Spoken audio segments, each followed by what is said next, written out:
C'est la vie. Adios. Good riddance. Fuck you.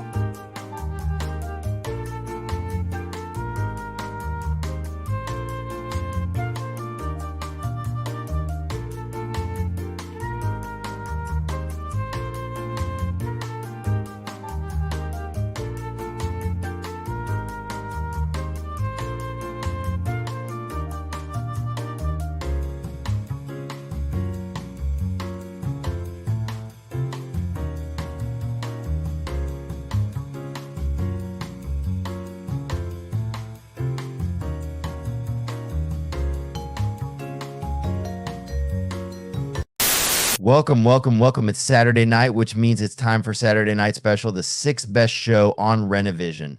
With comments such as, for the love of God, let your friend stay where he's at. SNS, and that channel is a rest area toilet bowl, and you don't need any more stinking up the best comic YouTube show going. And this is an absolute terrible watch. Such douche chills. How about we check in with Jedi Johnson and see if he thinks the boys are ready to start the show? But I still think we're more prepared than SNS, even with the rush who did on the show. Well, shit, I hope you boys are ready to bring the mayhem, because an all-new episode of Saturday Night Special starts in 3, 2, 1.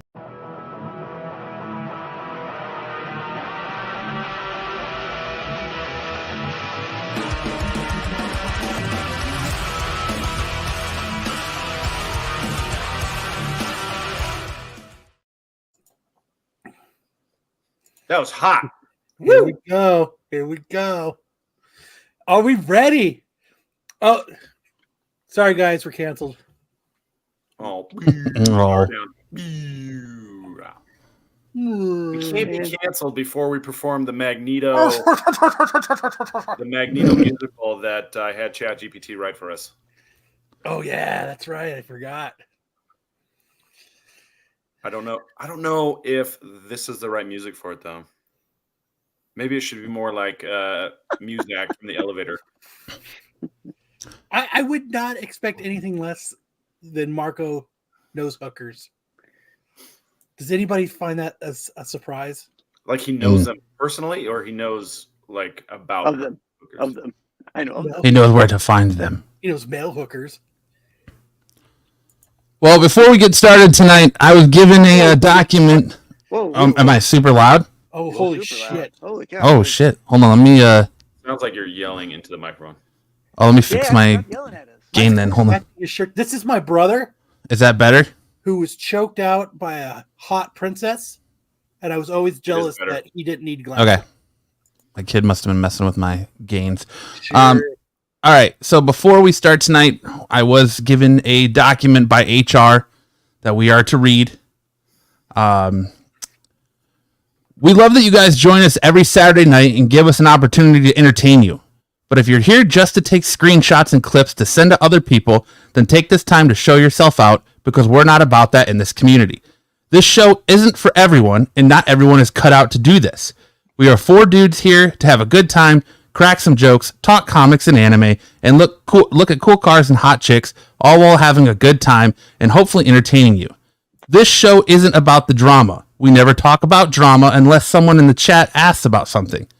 If that is the kind of stuff you're looking for, there are plenty of cool channels out there where you can get that kind of content. That kind of content is not here at SNS, and certainly not part of Renovision. Renovision HR. Just so everyone's aware of what you're getting into You're still a little when you loud. come to watch this show, because the show is not for everyone. We are not for everyone. Yeah, I mean, John Hirschler hasn't been back. He came back that second week, and he hasn't been back.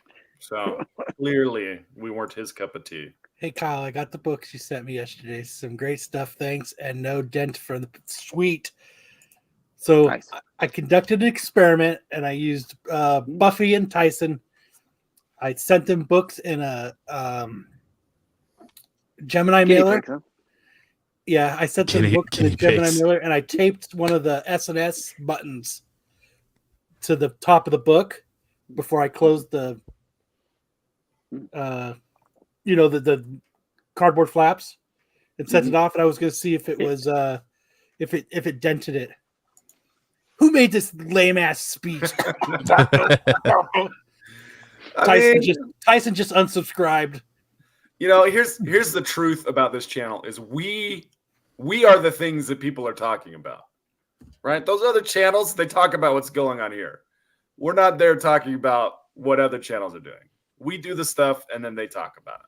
So you're here live as the content that's sweeping the nation is being created. There's my mic volume better now. It's so quiet. It's so quiet now. I mean, calling Steve Englehart the Gimp, that was only ever going to happen here. That was only ever going to happen here. We are a big deal. You're right, Hartman. And I miss you This is every raw day. and uncut. I love it. Thank That's you, right. Bri J. Thank you. Thanks, Brian. So You I didn't you get guys, you know, the breaking news happens here. We broke the breastfeeding story. We broke the gimping. You know, that's the kind of stuff you get here. 2 I prefer wipes. to call it That's the it. gimpening. The gimpening. you make the news here. That's right. Where the fuck else are you gonna get dodgeball news? That's right. Exactly. It's original content. ESPN 8, the Ocho. Not anymore. They Once a stopped year. covering it That's a after once-a-year shot. We get Sam after every week. yeah. Anyway. We break midgets as well. But with that being said, We can't show nips, Hartman. What do you think this is? Instagram? This is YouTube. This is the big leagues. Before we get started, just a gentle reminder about the drinking game. We have the SNS drinking game. All you have to do right here is scan this QR code to find out the hidden words for this week. One of them is breastfeed. So you can scan it up here as we go throughout the show and play along with us. The yoga clips really helps. See, I knew it does. Yes. That's right. I show nip. Yeah, we'll pass. Midget breastfeeding. How is everyone tonight? I don't have a reason to say sorry to anybody, AOA. No one in particular, but to answer your question, Matt, I'm doing great, man. I had a great day. Chainsaws are back. Just to follow up on last week, that mom didn't show up this week. She let Dad take over. I can't go back and face that fucking coach. He called me out. Hey, it's like I posted on my Instagram this morning. And I noticed Sam liked that one very quickly. It was, don't make me tap the sign. Being held accountable for your words and actions is not persecution. I love Mr. that Kyle, one. The tag on your shirt is still there and showing. Other side. There you go. It's a sticker. It says, scan me. All right, good. We were waiting for BK. Finally, BK. I told BK the other day when I was talking to him on Instagram, he is definitely getting the Marco pin. See you later, Matt. And He's Googling. And the Marco, he must be. He's scared now. I'm scared. And he's getting the Marco magnet. That was weird. I just got kicked out of StreamYard. I was Googling, I swear. No, I really just got kicked out of StreamYard. I'm telling you, StreamYard made me download this new app and everything's kind of wonky. You privileged little punk. They're not your peasants, BK. Yes, Bri J. Let him I like have it. it. I think you need to throw in a Marco air freshener for him. I don't have any. like- They're all gone. Does it smell like Brute? I don't have any air fresheners left. That smells like coconut oil. I drew on a couple, but I think I threw them away. You're the Mai Tai kind of guy. It would have been hilarious to like do a skunk flavored air. No. That'd have been hilarious. Tailspin Marco with the blue blouse is not a highlight. Two things that should never be done: the smell of skunks and the smell of pickles. So gross. Ugh. Don't like those, huh? No, those are two things that I do not abide. Hell yeah, Tyson. Hell yeah. I'm glad that they're jealous of your SS tumbler. You know, there's been a clamoring for them. I'm going to have to work so hard tomorrow to make so many for everybody that's asked. Just joking. Nobody asked. You could hide road beers in them. They're the perfect Road beers? size. Have you been perfect drinking? size No, to just fit- this water. Perfect size to fit 2 12-ounce cans in them. 2 cans. That's Yoda. Oh well, yeah. You got my. I'm not Yoda. I am Kyle the Hutt, bear here. and this is my brother. Right from England. And I'm still jealous that he didn't have to wear glasses. And I got my own personal shark. Ah, geez. Get in him. Nice. Very nice. Buffy may be starring in an episode of Comic Book Palace. I am not. He's got that in his clipboard just to copy and paste whenever he needs it. He's been waiting to type that one. Buffy, you can never be forgotten. All right. So, any last words before we get started with our first segment? Does anybody have anything else they need to say? No. Let's go. Then let's rock and roll. All right, Sam. All right. So Get us one started thing. tonight, Sam. What? So let's get it started tonight, Sam. Yeah. So one of the There's no things that slides I for think it? is interesting, I'm waiting having for gone StreamYard to load the abroad slide presentation. recently, is this idea that Americans are easy to spot. Everywhere I went, everyone knew I was an American. And I came across this list of the things that I was doing that was letting everybody know why, or letting everybody know that I was an American. And I was most surprised by number 2 on this list, which is in the top left corner, is that Americans don't stand up straight. We lean on everything. If you're in a doorway, you lean on the door frame. If you're next to a fridge, you lean on the fridge.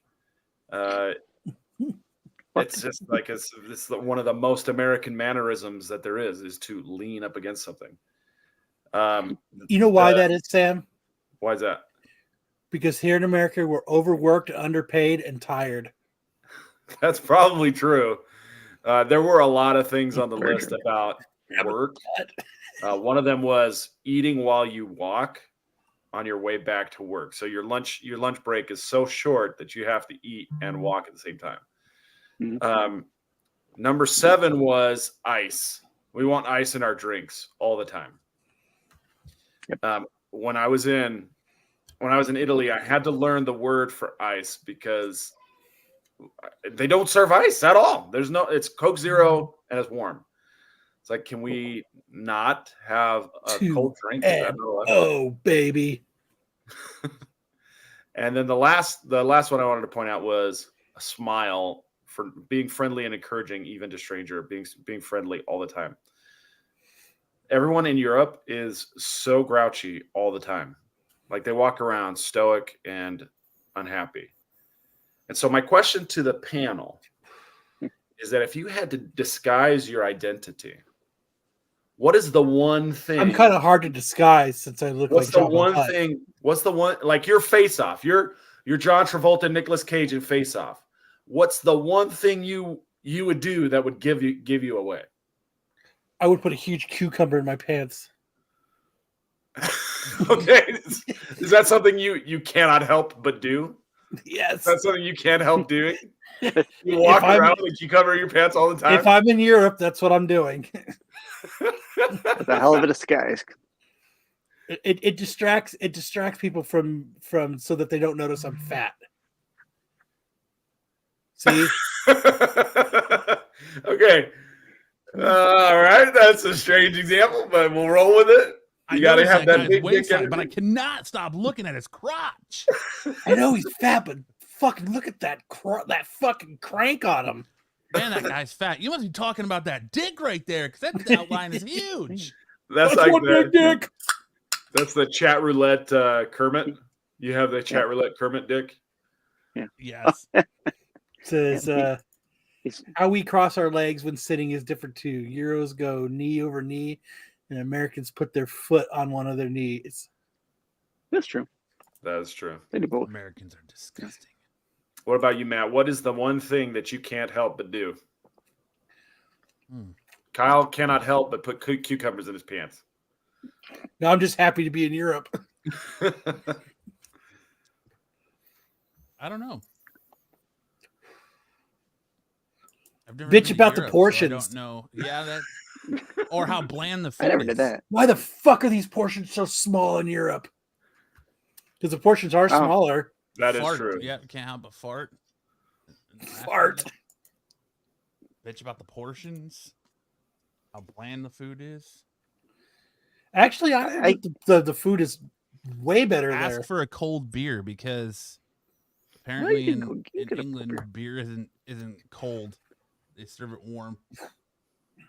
Certain They're calling beers. it beer instead of a pint of lager. Lager. Yeah. What about you, I- Sticks? I can tell you what I did when I was in Italy. I was always looking for. Put a cucumber in your pants, but it was too small. I already had one of those, so I didn't need to find one. Add hot sauce to everything. Yeah, well, so that's kind of what I was gonna say. I was always looking for like barbecue sauce and like different condiments and stuff. They don't have barbecue sauce in Italy. They barely have ketchup, barely have mustard, no barbecue sauce. Anything like hot sauce? Yeah, no. They might have some kind of hot sauce, but not like what we're used to. Like not like Frank's or anything like that. You know what I would do if I was in Europe? I wouldn't Can I walk get around some screaming, Tapatio, please? "I'm from America." You would just walk around screaming that? No, I We're wouldn't. Americans. But that's what I imagine a lot of Americans do there. I'm from America, America, It's bitch, America. America. I'd wear a shirt that says I'm from Canada, eh? I had this guy that I work with. He was from Australia, and he could not stop talking about Australians and how great they were and how much better they were than Americans. And we were at this. He did a couple of really strange things. One of the things he did, each week we would get a turn to pick where we would all go to lunch as the lawyers, like the firm. We would all go to lunch somewhere. And me and the other American lawyer, we would always pick the bar across the street because we'd walk there, and it was like the only exercise we'd get in the day.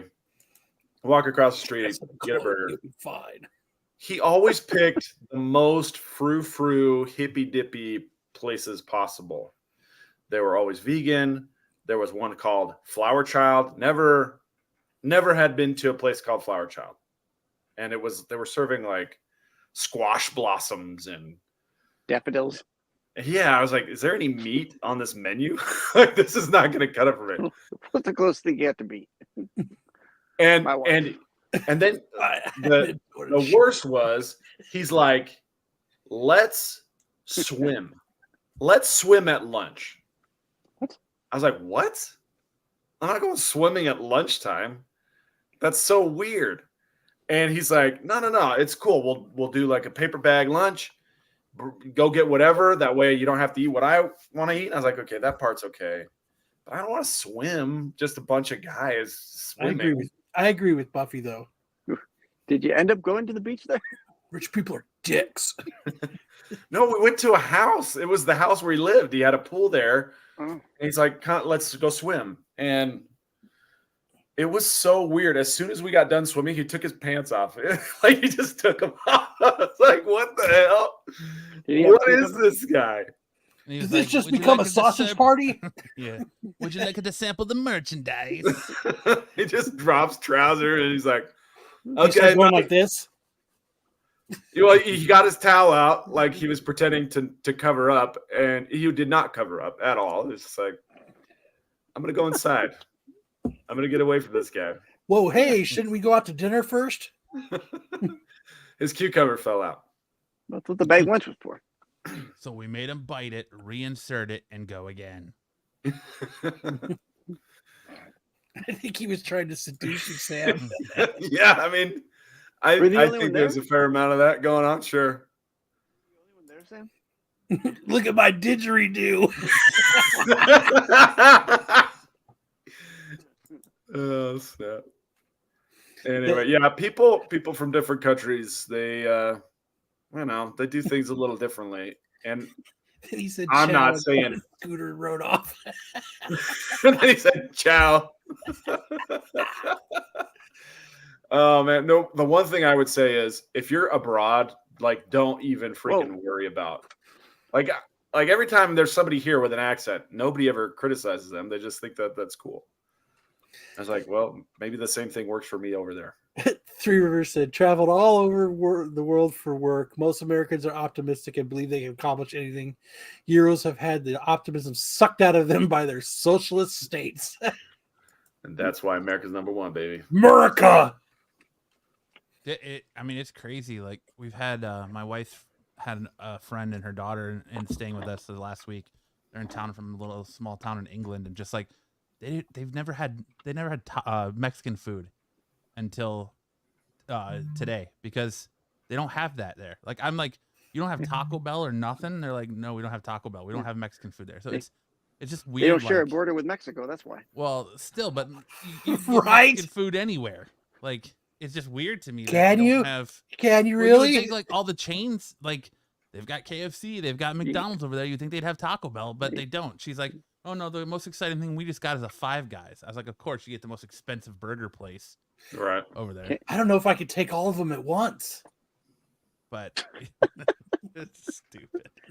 Give it the old college try, Kyle. But just the this, and then they were in awe of like our portion sizes everywhere we go and stuff like that. That's why we're all so fat. interesting. Yeah. Portion why sizes I are am. huge. 2/4 of this panel is fat. Sticks. Technically, I'm like 45% of the panel of being fat.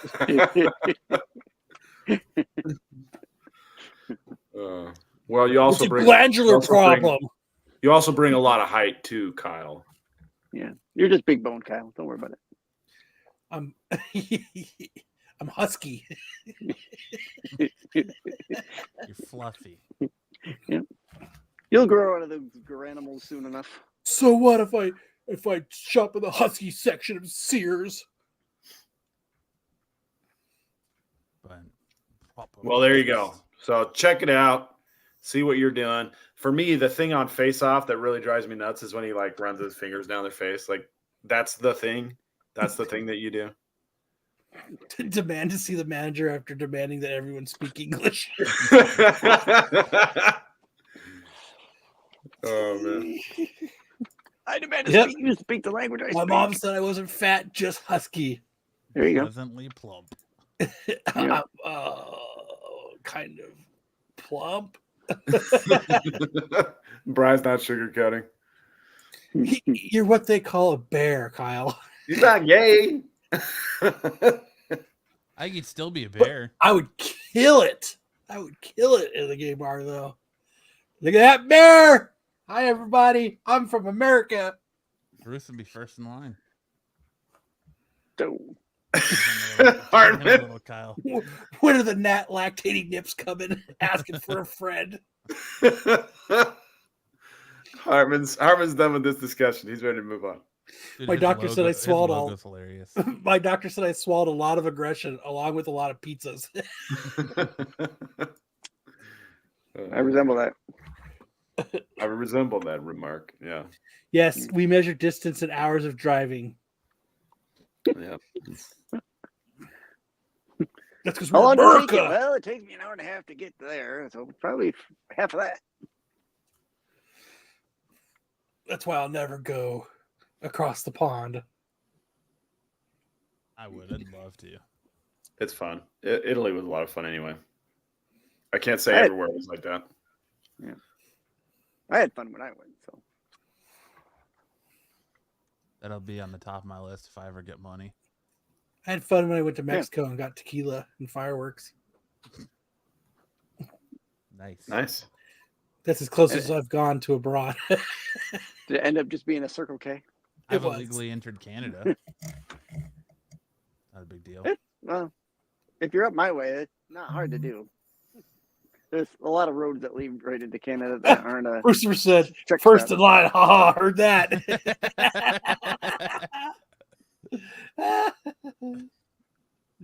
Why doesn't he just come on the show? He wasn't All feeling right. good yesterday. We're ready to. Yeah, I know his Nice. back's been hurting him. Let's get into some. Let's do it. Yeah, his back's hurting from all the pressure of carrying the qualified. I figured it was for pressing all of our. I figured it was for pressing all of our books, man. That's probably his arm's probably hurting from that. But HR won't let him. They think all our girls milk plastic babies. We are fucked with weights and measurements in foreign countries. Nah, the metric system isn't that hard. It's all in tens. It's all in tens. Yeah, and a kilometer is about 2/3 of a mile. That's not that hard to figure out. all right, ready? Yeah.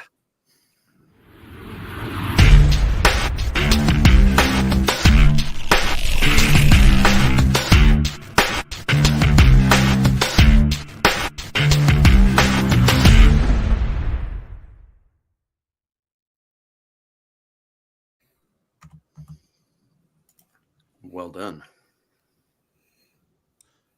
All right. First up tonight, should comic book stores charge high prices for free comic book day comics or even charge at all? So yeah, I was scrolling through Facebook and I came across this post from a local comic book shop here where it says, huge first appearance in this one. The book will go up in value. Poll now at $40. I'm sending 100 of these out to be graded. I have guaranteed 9.8s on the website. Poll now at $40. These will go up. Hashtag shop local. Yeah, right. It says free comic book day on it. These are folks who know the secondary market, right? They know what happens to these books. They're trying to get in before the secondary market gets a hold of it. But should you go into your local comic book shop? Because free comic book day is fun. It's meant to get people into reading comics. That's the whole point of free comic book day, to get into your local comic book store, to get people to read, to get people to buy stuff. So to go in and go, hey, I'd like a free comic book day book, and the guy goes, $40. $40, you fucking peasant. Like, I mean, what does that do to somebody that goes into a comic book store and that's what what happens? They turn right around and they don't come back. Like, They leave. Yeah. Like, I understand, the secondary market. Yeah. Send 40 off to get graded and let free comic book day happen. Give out the books. Let this book skyrocket in price, whatever. Put them on eBay. Yeah. But why? So books that you're getting for what? What are they? What's it like? They charge like 35 cents a book when they do free comic book day books. Something like that. Almost maybe closer to 50, but 50 cents. But it's exactly. It's meant to get people to read. Yeah. It's called free. Yeah, things for like a this are reason. gonna people out of your shop. Like I get, okay, later on, a year later, 2 years later, after free comic book day, sometimes, books get hot. I get it, but don't award that store with your money. That's exactly it. But I'm like, right. To me, this was like an arrogant post. Well, That's more I of a wonder shot why. across the bow to collectors. Really? I wonder why it was an arrogant post. But I mean, like, $40 and you could get a free comic book day book. Get the fuck out of here. I could probably tell you why it was an arrogant post. I agree with you, Cosmic. I do hate when comic shops stamp their name on the cover. I do that as well.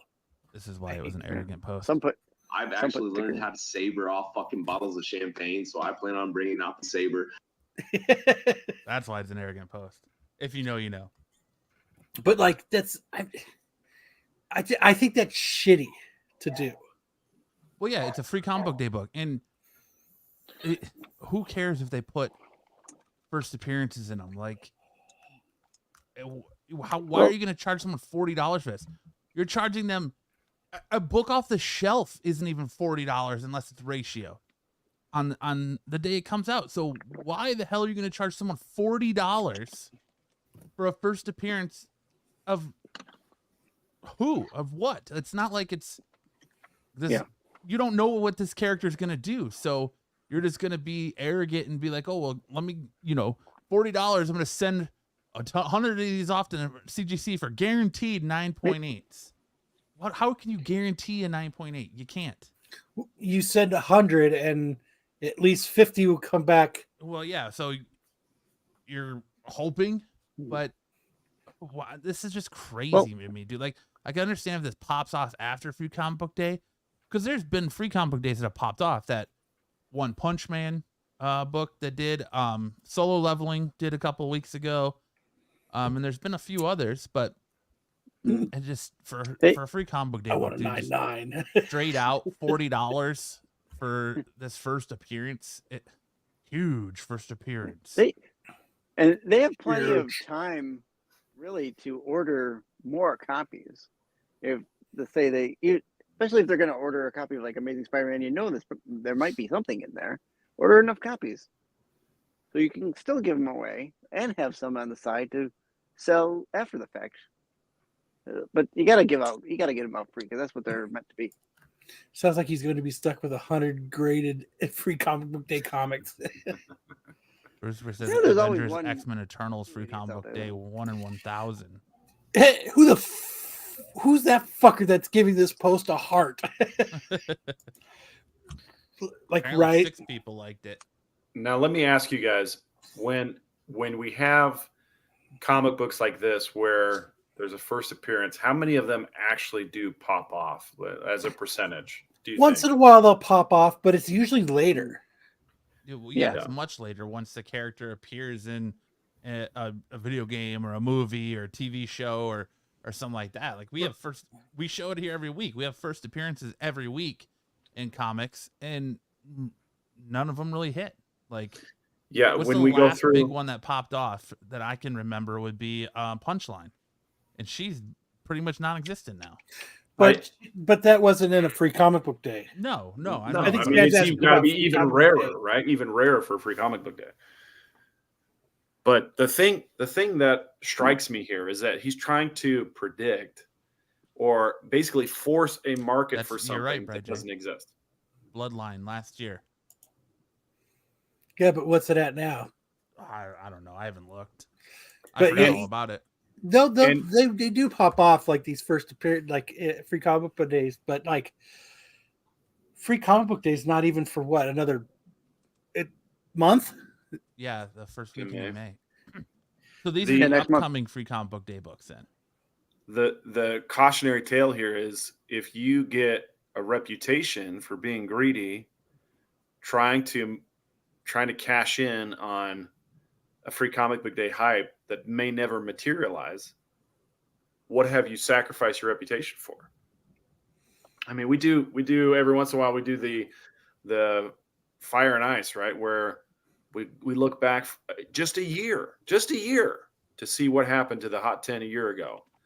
And more often than not, they've dropped in value. So you're looking at this as an opportunity to cash in on some cheap comic books to turn a huge profit on something that's supposed to be Free Comic Book Day.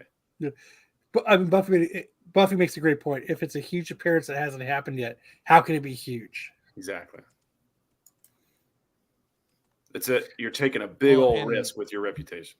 And take the word of mouth on huge first appearance from someone who actually knows that you feel like they know what they're talking about. Because this is a different, I wouldn't trust huge first appearance coming from the person that posted this. Well, I cut out their name because I know you I didn't want to I'm not one to call people out. But I don't. Okay. And this is for the coming up Free Comic Book Day, right? These Yeah. books. So I wonder what the huge. Yes. It's obviously yes. going to be something Ultimate Universe related. What could it be? Oh, could it be the first appearance of Peter Parker, Green Goblin? I don't know. But I'm not going to go. Why would you, dude? You're spending so much money to grade Free Comic Book Day books, and you don't even know what this first appearance is. Like she's trying to create his own hype with his own customers. Absolutely. Yeah, he's clickbait. It's clickbait essentially, Hey man, shop local. right? Yeah. And then he tries to guilt you into it. Hey, I'm doing something noble. Shop smart, shop S smart. I'm doing something noble. Yep. Man, the top of Styx's head is so wise. I love it. There ain't shit in that book. Come on, right? Right. Trying to Count see on what the ultimate the write-up was. Spider-Man craze. Yes, they are. Ultimate Universe Spider-Man. The synopsis and cover tease the return of the Green Goblin ahead of next year's Amazing Spider-Man number 15, the debut of a powerful new hero in the newly rebooted Ultimate Universes segment. So I'm sure it's going to be a cool read. I'm sure it's, and most It's the next Tosin. yes. I mean, when I saw this, I was just like, it really pissed me off to charge customers $40 for a Free Comic Book Day book. Like, that is complete and total bullshit. Well, and how does CGC grade those? Like, most shops stamp the back of their Free Comic Book Day books. So is that do they overlook that, or is that No, you just got to get the ones that don't get, like Jesse James never stamped his books. That's why I like to go to Jesse James's Free Comic Book Days, because he never stamped his books. Yeah, most places, the only places I know of that do is Drawn to Comics. Like, I know Samurai around here doesn't, Surprise doesn't, but I know that, like, Drawn to Comics does. Mm-hmm. That's why I don't I go have there. 4 shops in my area. Stamp my book. I only have one shop in my area that does stamp theirs, and if I go there for Free Comic Book Days, because those are the books I'm probably going to end up reading instead of just putting away, because they have the stamp on them.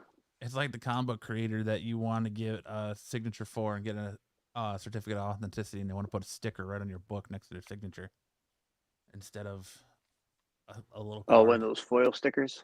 Yeah, on the book. Yeah. J. Scott Campbell, I'm looking at you. Didn't they? What? J. Scott Campbell? What? Well? I'm talking about when I got his signature at San Diego Comic-Con, and I had to argue with his handler because he wanted to put the sticker right on the cover of the book instead of the bag and board. But speaking of that, did everybody get their J. Scott Campbell books today? Nope, didn't care. Didn't care. I cared. I liked. Well, I'm glad you cared. Matt and I talked. I didn't like. I did. I got 2 sets.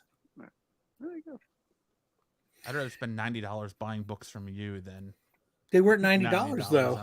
I thought the set of 2. I thought the 2 covers were $90. They were 60. No.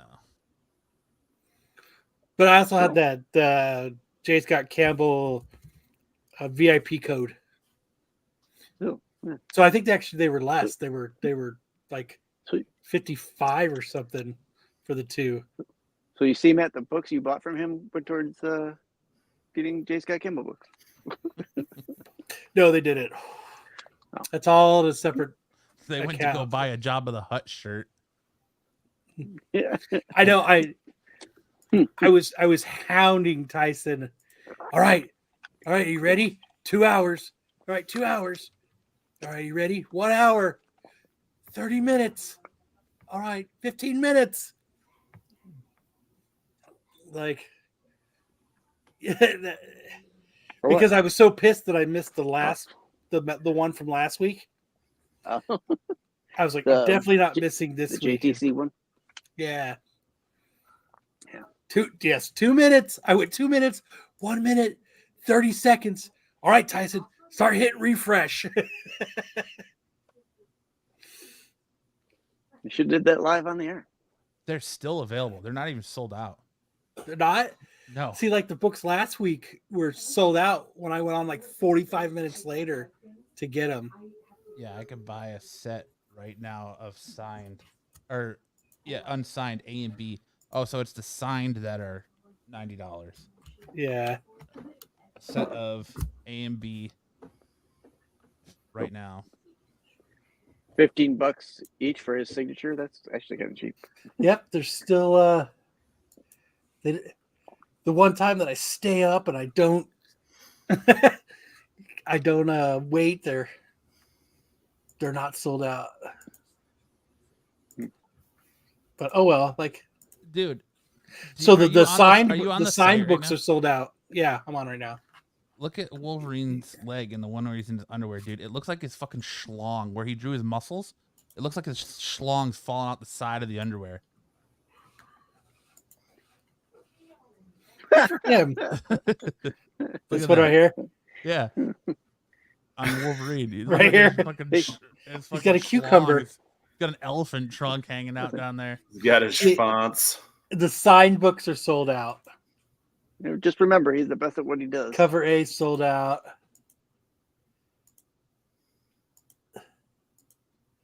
So all the unsigned books are still available. Yep, that's a cucumber.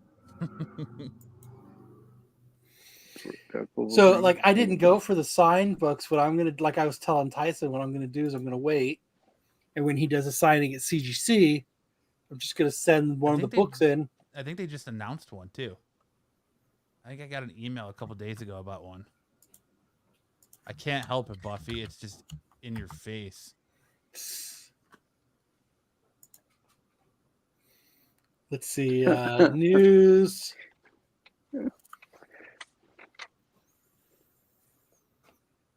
Let's see, private signing with Walt and Luis, Deldra, Shining Star. See if I can find the email. Private signing with artist Lee Gabbett, Dave Gibbons. I mean, I don't see it. Let's see.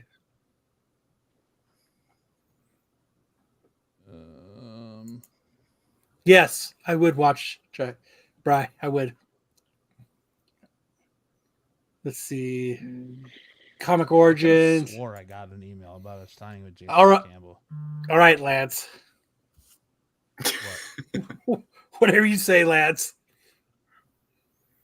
Oh, I got you now. Son of a bitch. Speaking of him, he wants a tumbler. He can't have one. What's he want? An absolute geek tumbler? Oh, right No, here. He wants the SNS one. Yeah, see, told you. I'm not Lance. I'm not Lance. I'm not Lance. Who's Lance? Who's Lance? 6 weeks.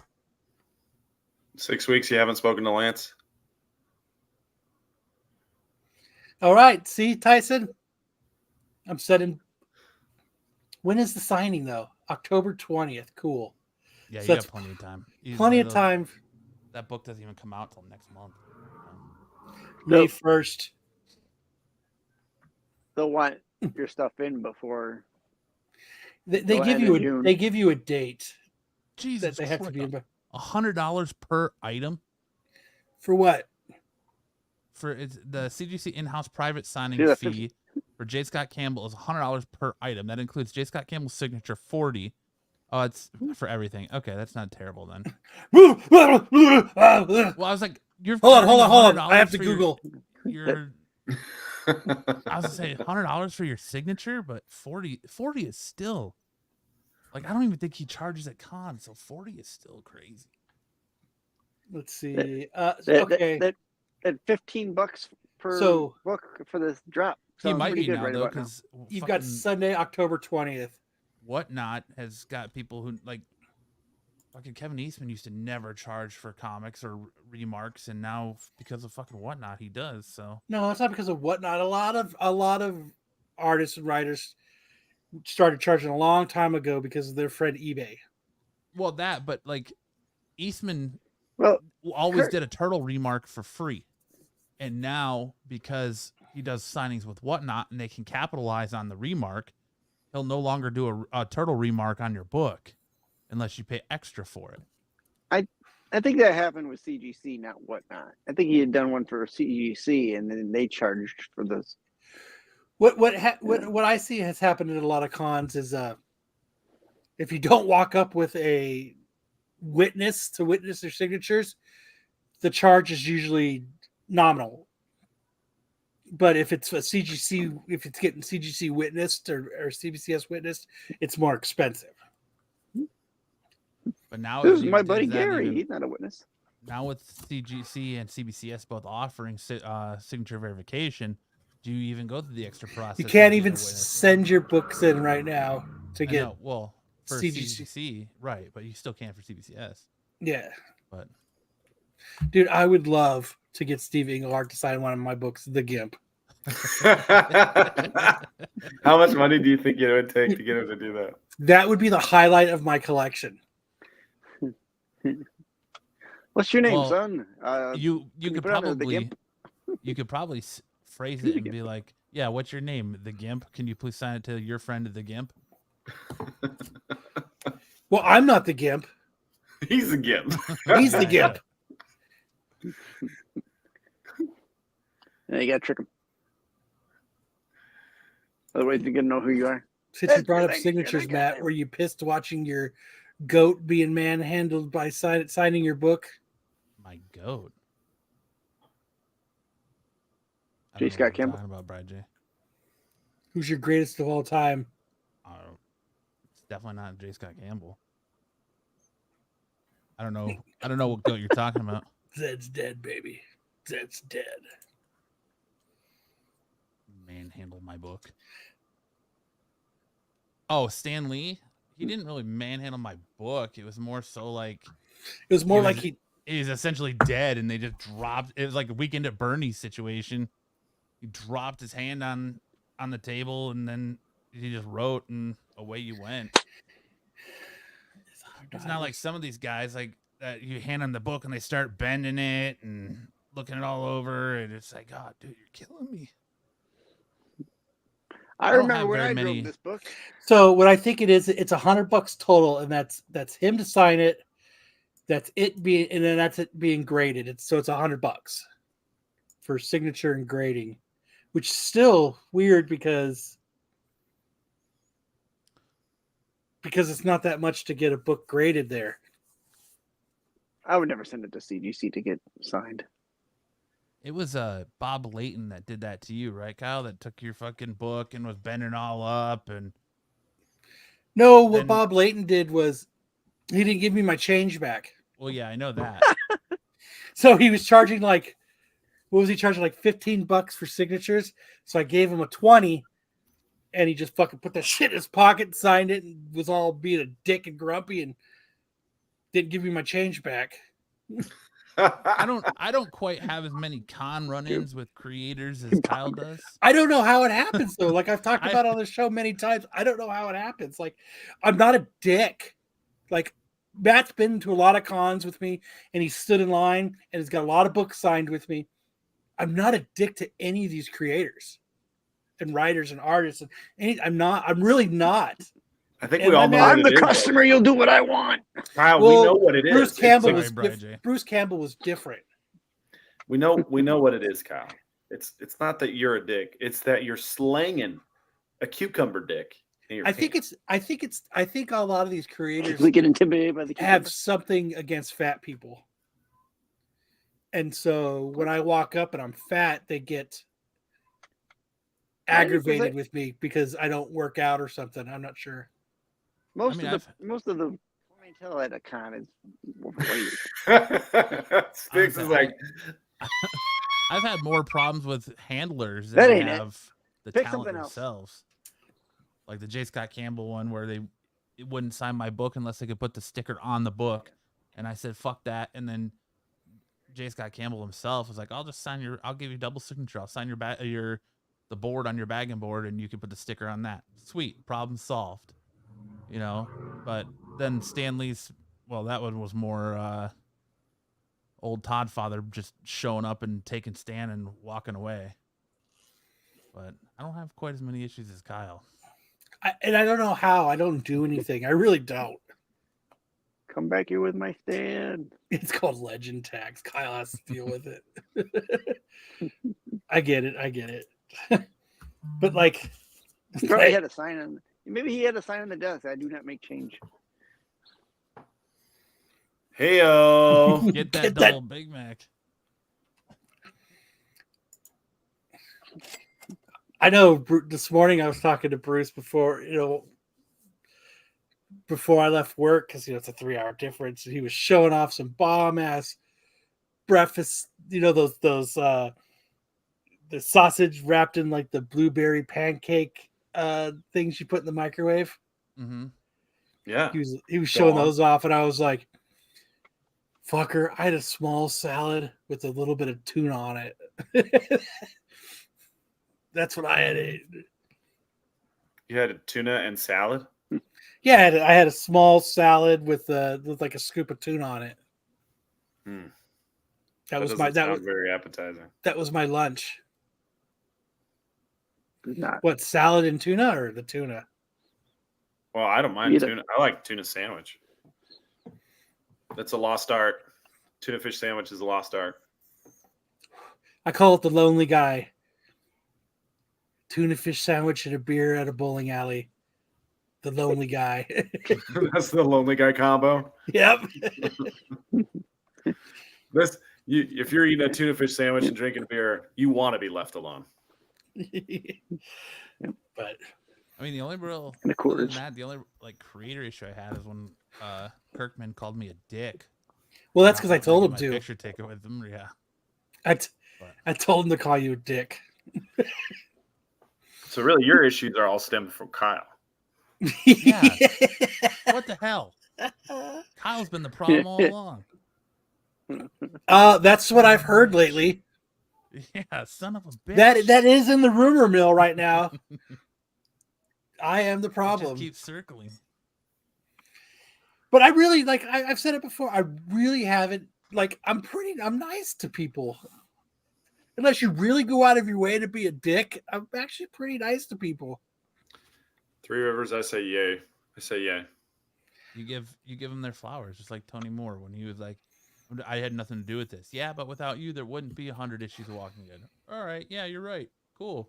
Yeah, I won my issue 100 because that was the one book I was getting everybody to sign to Kyle, and he wouldn't do it. And I was like, all right, I'm gonna have to fucking massage his balls a little bit so he'll sign it for me.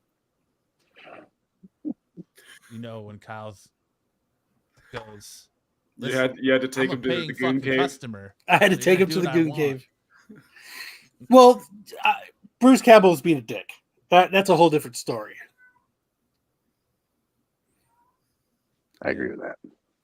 The only, I don't want to speak ill of the dead. The only real dick I had to deal with was Jason David Frank, the Green Power Ranger. But that could have something to do with the fact that Fat Punisher tried to kill him at the con. Yeah, before that would make me a little irritated too if I found out that Fat Punch. It was but brother from another mother.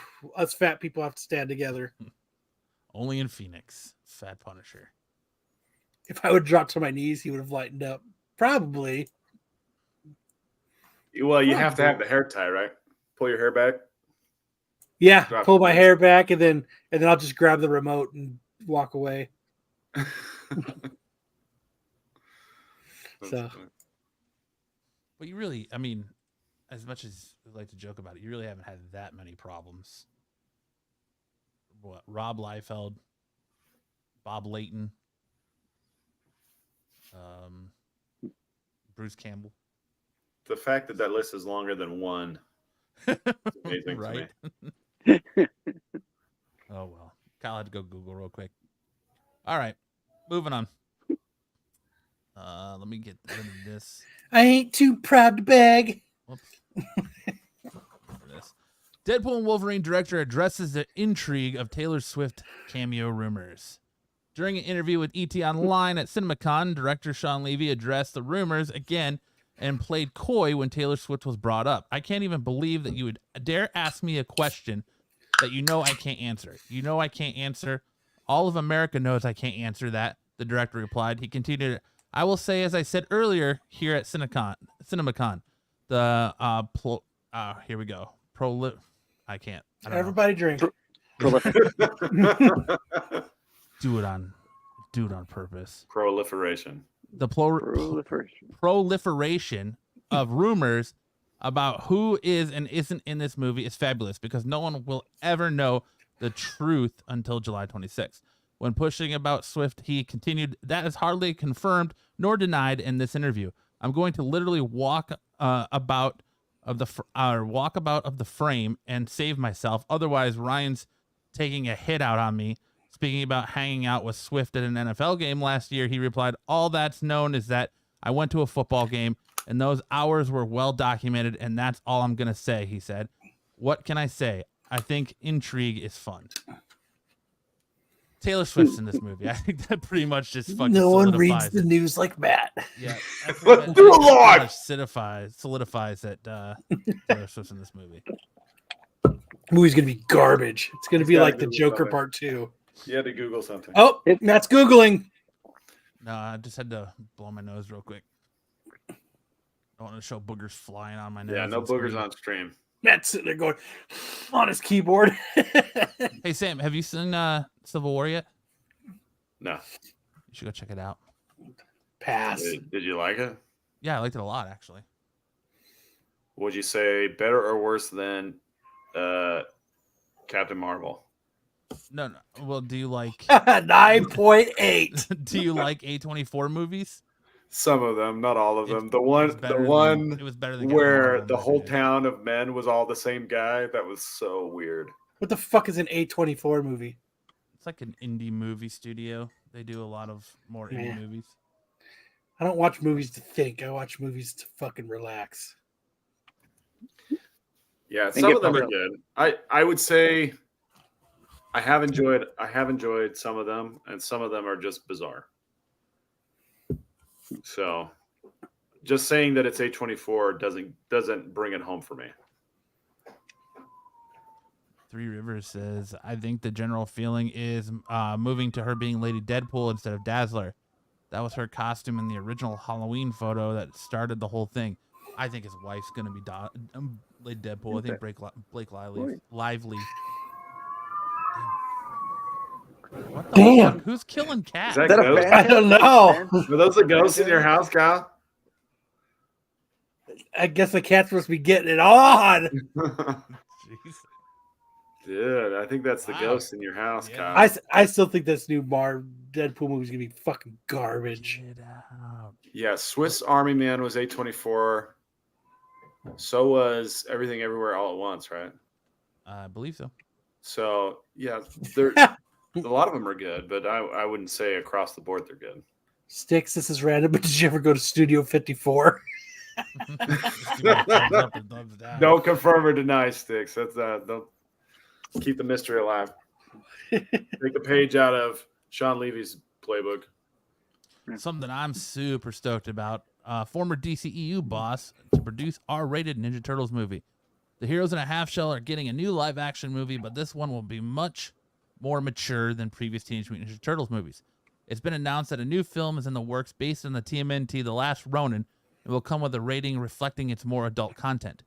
Per THR, Paramount Pictures porn. has greenlit a new live-action feature film directed based on the IDW comic book series Teenage Mutant Ninja Turtles, The Last Ronin. The film is getting developed with the intention of having it being R-rated. You go throw a Sorry, boot, sorry. right? Sorry. A departure from the previous movies from the franchise, Tyler Burton Smith, The Boy Kills World, 2019's Child's Play, is writing the screenplay, and former DC film boss Walter Hamda will produce via 18 ATV. Sticks was all about hitting up a play with Abe Lincoln. Yeah, this is exciting news, man. This it was a great series. I like think this this one. is going to be a big hit. I totally want it to be, but I don't want to be CGI. I want it to go old school, like the Jim Henson Corporation puppet costume, like the 90s. It's not going to be. I want Robbie Reese to voice Michelangelo again. I want it to be a nostalgia party, man. That's the only way to do it. Live action is going with that type, I think. Not going to happen. No, I want them. CGI. I want the person who was in charge of the CG on the Ang Lee Hulk to do the special effects here. Oh my God, Sam. Get out of here. I watched that Hulk the other day. Hulk nipples. Did it live up? How'd you feel about it, Kyle? Jennifer Connelly's in it. That's all that matters. Meh. So that's. Meh. I mean, does this mean put your Ronin #1s on eBay? Oh yeah, they're flying right now. They are flying high right now. I have Saw mine mine. on. I have mine on eBay. Do you? Yes. Is it graded? No. Oh. What do you have it on eBay at right now? Where do I have it at? It's Where do you on. have It's it on at? my eBay. How much? How much is asking? How much? I'm not telling because I don't want anybody to find my eBay and try to I'm gonna fucking go- cancel I'm gonna me. go Find your eBay right now. I have it up for $1 million. That much? Jesus Christ! What the fuck are you thinking? Me? I'm just kidding. I don't think so. No. Hey, everything I put on eBay is it's Top it's a fair price, I think. And I don't respond to what's the lowest price you'll take for this book. I don't respond to those messages. The lowest price 5,000. the lowest price I'll take for my book is the one I put on there. Kyle responds to questions like, "I live 6.2 miles away from you. Can we meet?" Like I had one that says, "Hey, will you hold this book for me?" And I was like, "What does that mean? You want me to take the listing down and wait for you to pay me? I don't understand that." Yeah, I'll he send you a wants picture of me holding it. to wait. I'm not doing Yeah. that. I mean, if you can't afford the book, don't ask about it then. Right. I find that in situations like that, the best answer is just no. No. I'm not gonna I do mean, that. they have even eBay has like that afterpay type of thing where you can make payments. No. That is the most cringy question. It is every time. What's the lowest price you'll take? How low will you go? That's not no. Yeah. Instant block. Like, can I send you $1 a week until it's Oh, you paid got the off? hive one. I had a gal That's ask you, me huh? if I would reduce the price of my attorney services by $400, and I was like, no, no, I'm not gonna do that. What do you do for a living? And I would like you to deduct your pay for it. Well, yeah. What is your job? Can you Yeah. take a pay cut? Like, what the fuck? Hey, I know you're an artist, but will you do something for free? It'll be great publicity. I'll tell people about it. No. Like, I never expect anyone to do anything for me for free. Never. That's not what you I- said to me last Saturday. No. Hey, that you had the hair tie in your hand, Kyle.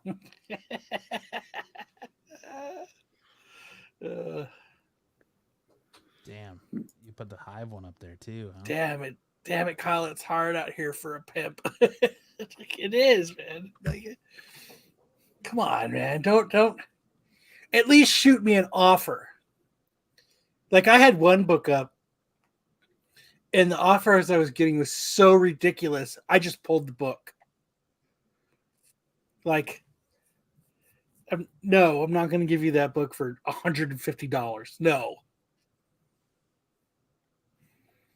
Like one Nice. guy, he messaged me like, and that's my second favorite. I've always wanted this book. Can you take 60% off? Because I've really always wanted it. No. Who are you talking and laughing to that, Sam? Talking to your wife. That's my wife. Did she get jealous about last Saturday? She's hilarious. My wife is hilarious. No, she's not. She's cool. She's not jealous. I know. She knows She's what not- we have is special, Kyle. Okay, good. I'm glad she's not jealous. How much does Styx charge for life law? Hold on. We Yeah, haven't let's get done the this graphic. all show yet. Ring the bell.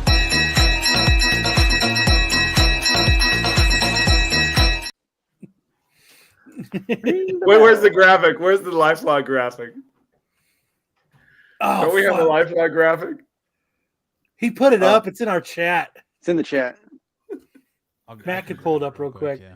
The lifelog graphic. We But need yeah, to have that.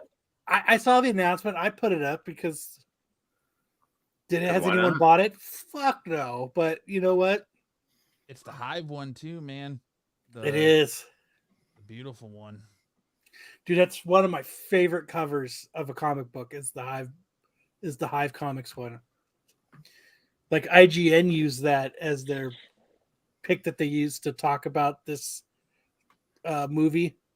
Mhm. It's like, so I messaged James from Hive Comics and I was like, what a beautiful picture that they used to talk about the movie. Still one of my favorite covers because shout out to the Hive guys, man. They made some dope ass covers. Well, they paid artists to make some dope ass artists to make They covers paid for some them. artists to make some dope ass artists, huh? Yes, they did. It's busy because they're fucking busy. That's right. Stick boy, attorney at life law. With Canadian spelling. The old Canadian attorney at life law. There you go. Let me see. Let me pull it up here. If anyone, Well, yeah, this is pretty hyped up, dude. This is a great news. yeah, Another live action Ninja Turtles is amazing. next year is going to be just crazy. Which Joe? April? Okay, Matt. Here's the question: who do they cast as April? What's your dream cast here? Oh, you got to go classic, man. Paige Turco. No, can't remember the name of the actress who played her in the first movie. It's not Paige Turco. Pretty sure it's I don't Paige think so. Turco. No. It'll come to you. Oh no, Paige. What's her name? Judith. Judith Hogue. Yes. Judith Yes. Shineland. Paige Turco was from Ninja Turtles 2. She was not good. It's a shitty fucking image, but Judith Hogue would be great as the aged April, wizened April. this is the only one I can find is like a super shitty rendering of it, but this is the Hive one that we're talking about. Dude, it's such a badass cover. I remember it was when I seen that they had put that out to sell. I remember I messaged Matt. I messaged everybody. I was like, "Look at this fucking cover." Dude, the black and red cover, the black and white and red cover is sick on that too. I know. I'm so bummed that I didn't get it. But yeah, 2025 should be a good year for Last Ronin. You got the video game coming out and the movie, the live action movie. So I'm stoked. Up next, scary movie franchise to be rebooted at Paramount. A new scary movie is reportedly in the works with a new film, which will be the 6th installment of the movie series. That's coming more than a decade after the last movie was released in 2013. Per the Hollywood Reporter, the new scary movie is set to begin filming later this year. Revealed to audiences at CinemaCon, the upcoming revival will be a joint production by Paramount and Miramax. Wow, Miramax. And will be Those produced by Miramax Fast and fucks. Furious producers Neil Mort. As the film is expected to begin shooting this fall, it's likely to see a release in 2025. Yeah, You haven't heard shit about Miramax since Harvey Weinstein went away. Those Miramax fucks. They made the crying game. Yeah. Artsy picks. Are you excited for another scary movie? The first Maybe. two are good, and then First that two were fucker just funny. went downhill. Yeah. Once you include Charlie Sheen in it, and just went downhill. I mean, that's the problem with like a campy parody is that sometimes they go over the top with the camp and not enough with the parody. Dude, the first two though are classics. But my What movies or what horror TV shows would they spoof? I mean, They- probably Scream, since that had a big comeback. I think they would go after the Blood guy Money? who did Haunting of Hill House and Haunting of Bly Manor. I think they would do the Midnight Mass. Conjuring movies. Sure. Yeah, that's a good one. Yeah, they might redo it.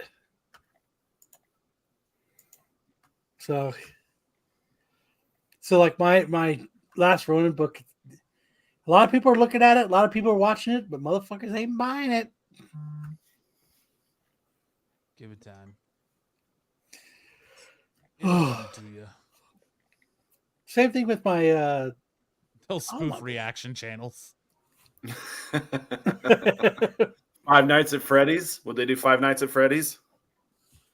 Five Nights at Freddy's is kind of a spoof of itself. Maybe do that Winnie the Pooh, Blood and Honey. Yeah. Oh yeah. That's a great idea. Yeah. Bambi, the new Bambi.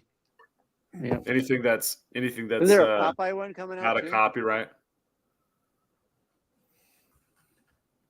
A Popeye one? Coming out too? I think so. I A didn't know Popeye horror was movie? Public domain. So instead of eating spinach, she's smoking weed.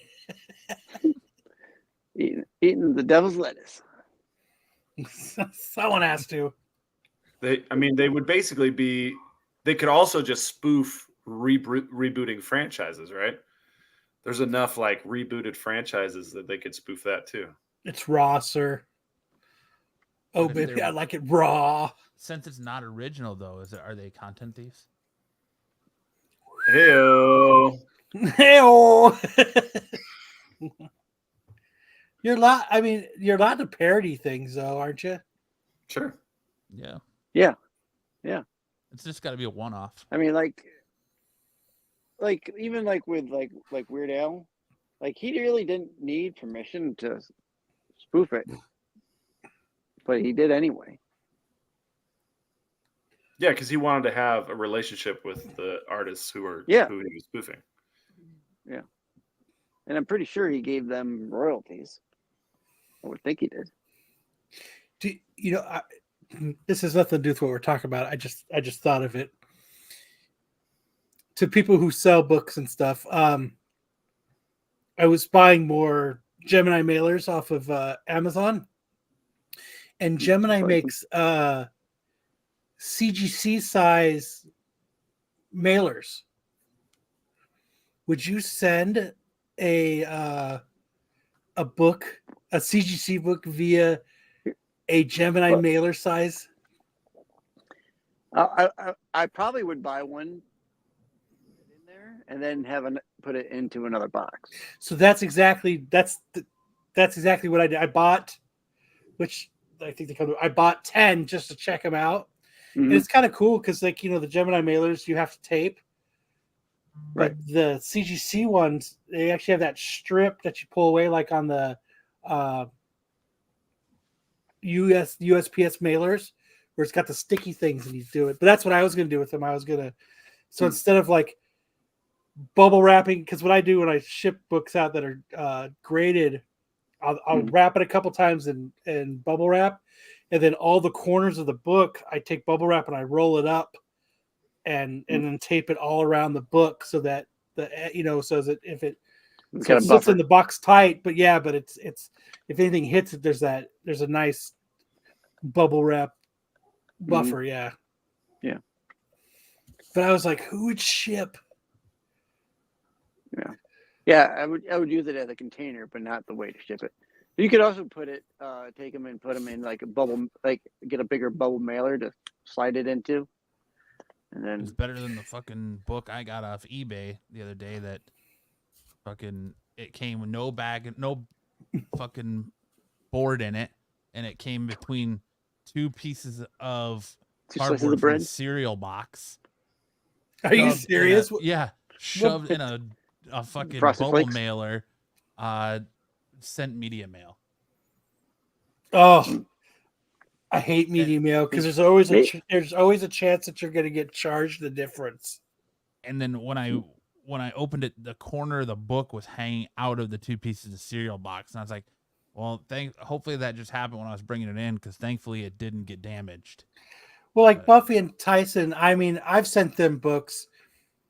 Do you guys consider that secure? Because I mean, I ship everything, all single books I ship in Gemini mailers, everything. And Well, like that's how single I books sent are my ASM 50 10 books and stuff. and 238 to Bruce to press. Is I put them in a bag and board, and then I put them inside a top loader, and then in the Gemini mailer. Yeah. I think the books I sent Tyson, I bet you he spent 15 minutes unwrapping those books. I do use a lot of painter's tape.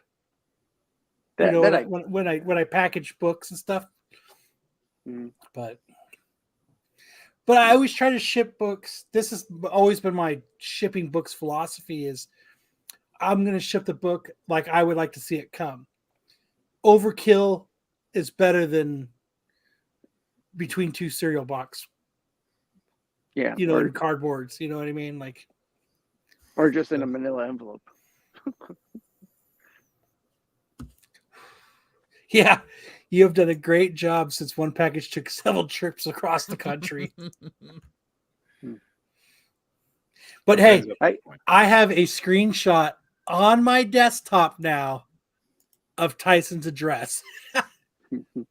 Jeez. Everybody I ship stuff to now, I screenshot the address that they wrote, and they're on my desktop.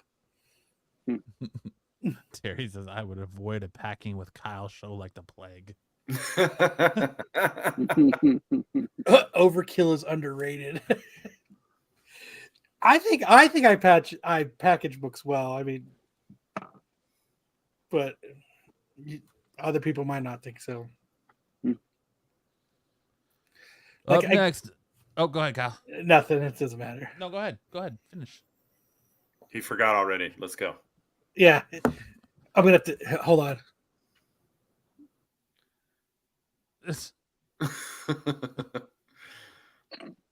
Go ahead. Anyways, Blumhouse is rebooting the Blair Witch Project. Lionsgate and Blumhouse have officially announced their collaboration on a remake of the iconic film The Blair Witch Project. The announcement was made by Lionsgate Motion Pictures Group Chair Adam Fogelson and Blumhouse founder and CEO Jason Blum. This remake will mark the beginning of a multi-picture agreement between Lionsgate and Blumhouse, with the latter reimagining horror classics from the Lionsgate library. Jason Blum will collaborate with the producer, Roy Lee, on the new Blair Witch, with Lee having previously produced a 2016 installment. Why are we doing this? Why are we going back to this version of horror? So they can use cell phones now? I'm just joking. I think that's what they said on TAC. When TAC talked about this. Oh, I didn't know TAC talked about this. I don't watch other people's shows. Okay, Marco, part 2. I don't watch other people's shows. Here's a screenshot from the Clay show. But yeah, I don't need fucking Blair Witch anymore. I prefer the Bear Wench Project. Hey, Hey-o! Hey-o! Porn parody. Hey-o! You've got a copy of that, Sticks? I've seen it. I don't know if I still have a copy of it. It's tucked in your underwear drawer. Yep. With your old rolled up in a cigars. sock. Yeah. All right. Gross. All right. Hey, Cosmic One. Why the hell are you in McClay's chat? You too, AOA. What the fuck? Why are you watching McClay's show? Fuckers. I don't give a fuck whose show you watch. It doesn't bother me in the slightest. Kill me off. Linda Hamilton says she'll never return to the Terminator franchise. Good. We don't want you, bitch. I'll not be back. I'll not be back. I'm getting out of the chopper. The Terminator franchise, Linda Hamilton insists her time in the action film series has ended. The famous Sarah Connor actress revealed why she'll never return and how she nearly retired before Stranger Things called. Speaking with the Hollywood Reporter, Hamilton killed any notion of a potential Terminator franchise comeback, citing in part the grueling nature of shooting 2019's Dark Fate. When asked if it was more likely for her to return as Sarah in the future Terminator installment or for artificial intelligence to write the next script, Hamilton said AI writing the next Terminator movie and they kill me off before we start. That's the best scenario. Regarding Dark Fate, Hamilton added, shoot me. I'm very glad I did it, but I can't say I love the film. That's because I was so attached to it. I only saw it once. I felt like it was too fast, but we did so much good work, and it was the greatest time of my life and the worst time of my life all rolled into one film. I was 63 or whatever I was, and it was the hardest shoot every day. It was like a triathlon, she said. I'll tell some AOA. If he who must not be named is on there, so am I. I will be on there so fucking fast that your fucking heads will spin. So Linda Hamilton just unsubscribed from Terminator and left. Yeah, she user has been offline since 2019. She's been real quiet. James Cameron's been real quiet since this came out. I didn't hate Dark Fate, but she's right. It was all right for what it was. I don't need any more Terminator movies either. I was watching the original, man. It's such a badass movie. The first Terminator, yeah. Mm-hmm. Yeah. Such a great one. I also like the one that had Christian Bale in it. That was a pretty good one. Resistance was good. Anyway, just laughy laugh. Hashtag receipts. Yeah, a lot of people did, Dark Trail. Yeah, I certainly stopped caring after T2. I think casting Jai Courtney as an Arnold Schwarzenegger lookalike was a bad choice. Why? Casting Jai Courtney in anything is a bad choice. Ooh, shots fired. I like the idea of the franchise, not necessarily all the movies that have come out, especially like Genesis there. That was horrible. Yes, Bride J. Universal Soldier is a badass movie. Cobra Kai star Paul Walter Hauser to star in Chris Farley biopic. The legendary comedian Chris Farley will have his life story told in an upcoming biopic, depending on who you're asking. Lance calls it a biopic. No, I believe Marco does too. It's also been revealed that who will be portraying the one-of-a-kind entertainer, which is sure to be a challenge for any actor to take on. Per Deadline, it's been reported that Paul Walter Hauser, Cobra Kai, he was in what's that movie about the bomb? Yeah, he was in that. I can't remember the name of it.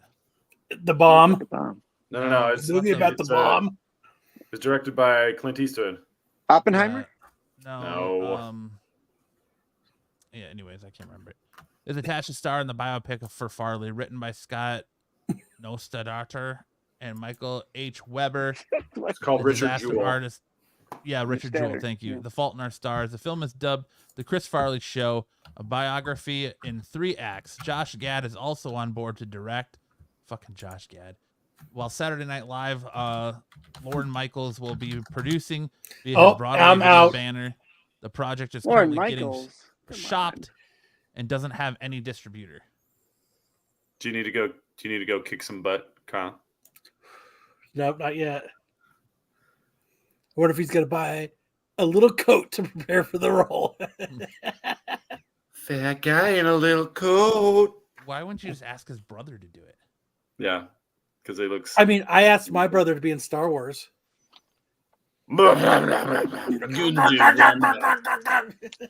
Banta Poodoo.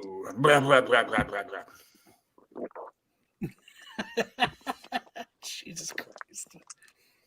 Are you guys gonna watch it? Chris Farley No. biopic. No. I mean, it's gonna 100% depend on how good the trailer is. If its only intention is to I make don't even know who me this guy is. cry, I'm not interested.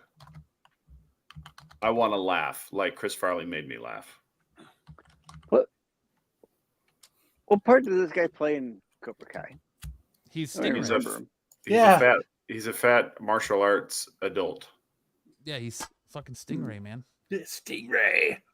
All right. I don't know. If I'm gonna want to watch Chris Farley, I just go back and watch all his movies. His movies are all great. Are they though? Are they really? Are they? Because Beverly Hills Ninja.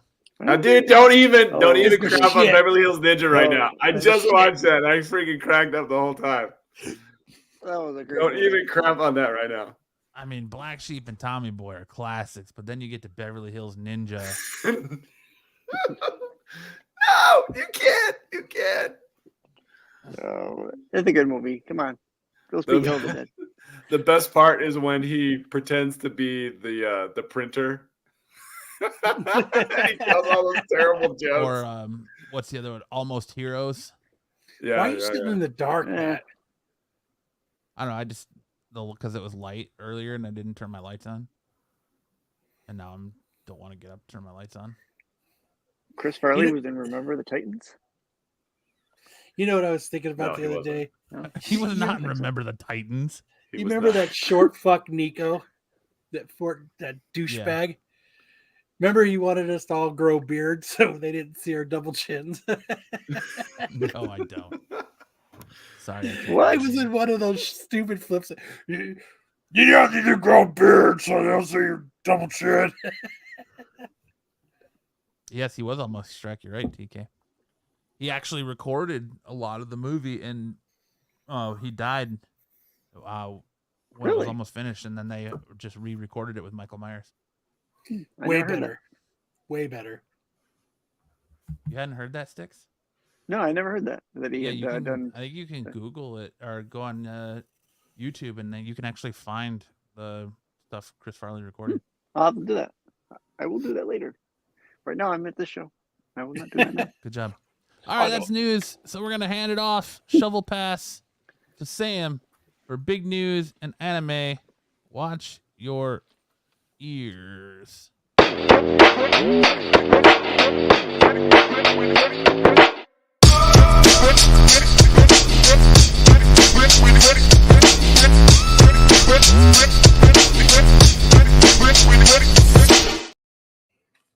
That shit is pretty fucking loud, though. Oh, but I dig it. I dig it. It is loud. Like I'm- All We're right, rave. first up, good news, everybody.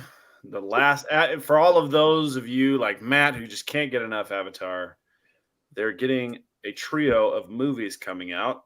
The first of which is going to be released in October 2025 and star none other than Dave Bautista as the main villain in the movie Aang, The Last Airbender. Not sure what the other two movies are going to be about, but that's the idea. We'll get a trio of movies. You know, maybe it'll be like the anime movies where it's kind of outside of the canon storyline or the main storyline, facing some villain that's just contained in that movie, kind of as a single episode. There's other cast members named whose names do not sound at all familiar to me. Eric Nam, Dion Kwan, Jessica Madden, and Roman Zaragoza.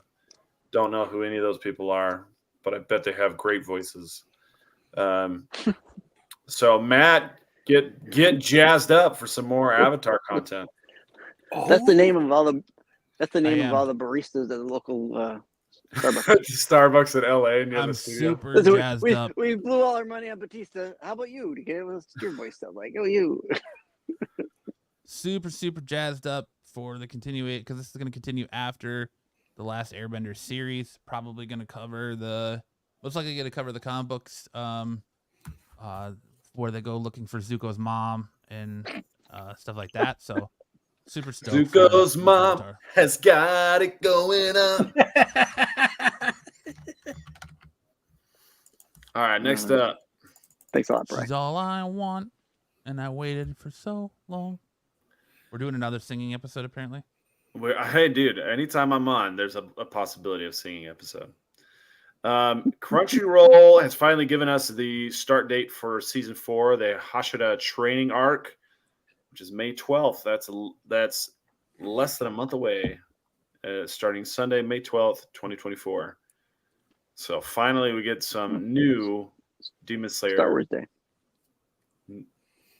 What? May 4th. Star Wars Day. No, May the May fourth be with 12th, you. 2024. Did I say May 4th? No, May 12th, 2024. Season 4. Sticks, May Oh, 12th. I Sticks, must have heard. Sticks is going to the together. Marco School for kids who can't read good. Also, I can't stay, guys. What the hell are you talking about? Anime? What is this? That's my Marco impression. No, Brian, it's Caribou. what? Just Real joking. quick It's not. thing, someone was telling me about this new anime Snake that's poop like stinks. Power Rangers based. Have you heard about this? Oh, yeah. It's like the Power Rangers are evil dicks, though. Yeah, and their fights are all like choreographed and fake. Okay. Have you Yeah. checked that out? Not yet. What? Did it just start, or has it been around for a while? I think it's in the second or third season. Sorry, I apologize. All right, sorry to interrupt. Yeah. So anyway, Demon Slayer is coming in just a couple weeks. It's like 3 weeks away, 4 weeks away. Sticks, you don't correct Sam. You let him cook. You're welcome, Sam. Thanks, Brian. You're the best. Thanks for getting my back. These guys are they're so mean sometimes. The chat is mean. So mean sometimes. All right, next up. What the fuck? Words. The shit Dude, just what? get knocked over on my shelves.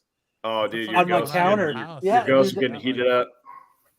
That was on my that was a plate that was on my counter, and it just got knocked off my counter. Thresholds live. Oh shit! Kaiju number 8 is now available on Crunchyroll and Twitter. We talked about this last week. The series released this morning. And what we have on the picture on the right is a comparison of the manga versions of these characters versus the anime versions of the characters. I thought the first episode was really, really fun. I got the chance to check that out before the show this evening, and I thought it was really, really fun. My kids watched it with me. My wife was probably not super pleased because it's not 100% kid appropriate, but great show. I really hope you guys check this out. Hopefully the first arc lasts at least the first season and hopefully into season 2. But the idea is the two characters on the left, the furthest left, are actually the same guy. So they live in a world that's kind of like Pacific Rim, where giant kaiju show up all the time and they have to fight them, but they don't have giant mech suits. They just have badass weapons that they can fight with. So it's kind of like a mix of the suits of armor from Edge of Tomorrow with the kaiju invasion of Pacific Rim. And the guy on the left suddenly finds himself occupied or inhabited as like Occupado. a symbiote that is the enemy. That's a kaiju. So it creates this really great kind of cat and mouse game tension that he has to keep his identity secret and evade the people that he loves who are trying to kill him, while also being close enough with them to save them from disaster. So pretty great. Anyway, I hope you guys check it out either on Twitter or on Crunchyroll. It doesn't matter to me. I think it's cool that you can now like stream shows on Twitter too. But It's also available on Crunchyroll, as most of these shows are. All right, next up. So Shonen Jump has, about every 3 months, about every quarter, they roll out a new series or a set of new series on Shonen Jump. And because about every quarter, some of the previous quarter's new series don't make it. There are 3 series that debuted last quarter, and they have all run their course, and they're all getting canceled within the next week or 2. So they're starting 3 new series. A lot of these animation or these art styles are familiar because they are previous authors who have run series in Shonen Jump. Except for the first one, issue number 20, Negai no Astro, is by Ken Wakui, who drew Tokyo Revengers, which is a very popular series. It was kind of like Butterfly Effect, but with teenage gangs. And it's a very popular series. It's doing very well. Still has an anime that's running. And in this particular series, that's the guy on the far right who's kind of standing with his jacket and his arms are tatted up. He's the heir to a yakuza, and he makes a wish on a star, and some supernatural stuff ensues. The other 2 artists, Fucking Buffy. He just wrote in McClay's chat, "I'm here because SNS sent me." Oh, great! Now there's going to be a flame war just around on the horizon. Anyway, so look forward to these on the next few weeks. I'm personally looking forward to the Ken Wakui series because Tokyo Revengers was really good. At least the first half of it was. What's that thing there that they have that's called that Golden Week? What is that? It's like spring break. It's like spring break for Japanese. That's all. It's just a week in April where they all take off work. You wanted drama? You got the drama. The biggest drama in the world. It's hilarious. All right, next up. So the manga spotlight is Kaiju number 8. These two pages here are from chapter 1. You can still go scope out Kaiju number 8 as the manga is airing. It's a fantastic series, at least through the first half of it. It does change gears about midway, but it's still really, really good. So I hope you guys check it out, either in manga form or anime form, whatever you prefer. And that's it for big news in anime. Hell yeah. Nice, Sam. Good job. I do have a pair of highlights. Let's start with the dodgeball highlight. Yours truly did manage to get quite a few. This one I called the double-double dodge because me and Jace. So Jace is 20 years old, and he did that little jump, split, and then duck to avoid the ball I was throwing at him. That should be a Sam card right there. So he did jumps and then he ducks, just barely avoiding my throw. And then I'm like, okay, my turn. Whoop. Got it. Avoided his throw. I like how you jumped up first for dramatic effect and then you ducked. Yeah, well, you have to do that, right? He had the ball up and he was waiting for me to make a move so that I'd be caught in midair so he could just beam me. And the problem was I knew that was coming. So I got up and then I got down. Sam got that vertical. Get up and get down. And then the other highlight, if you go back time to for dramatic. yeah, effect. okay, all right, here we go. Up and down. I love the comment there. Brian was like, "That's the dumbest thing I've ever seen. Do it again." Air life law. And then I've got a trio of highlights from my son's football game today, where he put up 18 points on the board. First with a long distance reception, and then being chased by 3 defenders. And then we did a little fakey bakey, and guess who was there? Thaddeus with a toe dragon catch. So Now we're on defense, and the quarterback misjudges the distance, and he's there. Boom. Takes it all the way back for pick six. He holds his hands up so that he doesn't get called for flag guarding, which is like the wimpiest call, but they still call it. So he holds it up like this and makes sure that no one thinks he's trying to guard his flags. At least your quarterback didn't freeze or choke. Oh man, we spent so much time this week. I was like giving them so much like life advice just in general to try and get them to control their emotional state. I figured you were like, God damn it, son, throw to somebody else. I actually did not yell at anybody. What we did instead was we did feats of physical strength to show them. Thaddeus is 5'9". He's not 6 foot plus. He's 5'9". He might get as tall as me. I hope he does, but he's not there yet. At any rate, we did feats of strength to show them that they can handle doing things under pressure. We did I had them hold a squat, and I did it with them. Like I do all these things with them, so they don't think that I'm just a tyrant. This is how you squat. And we held it. We held it for a long time. The kids all started dropping, right? They couldn't hold it for very long.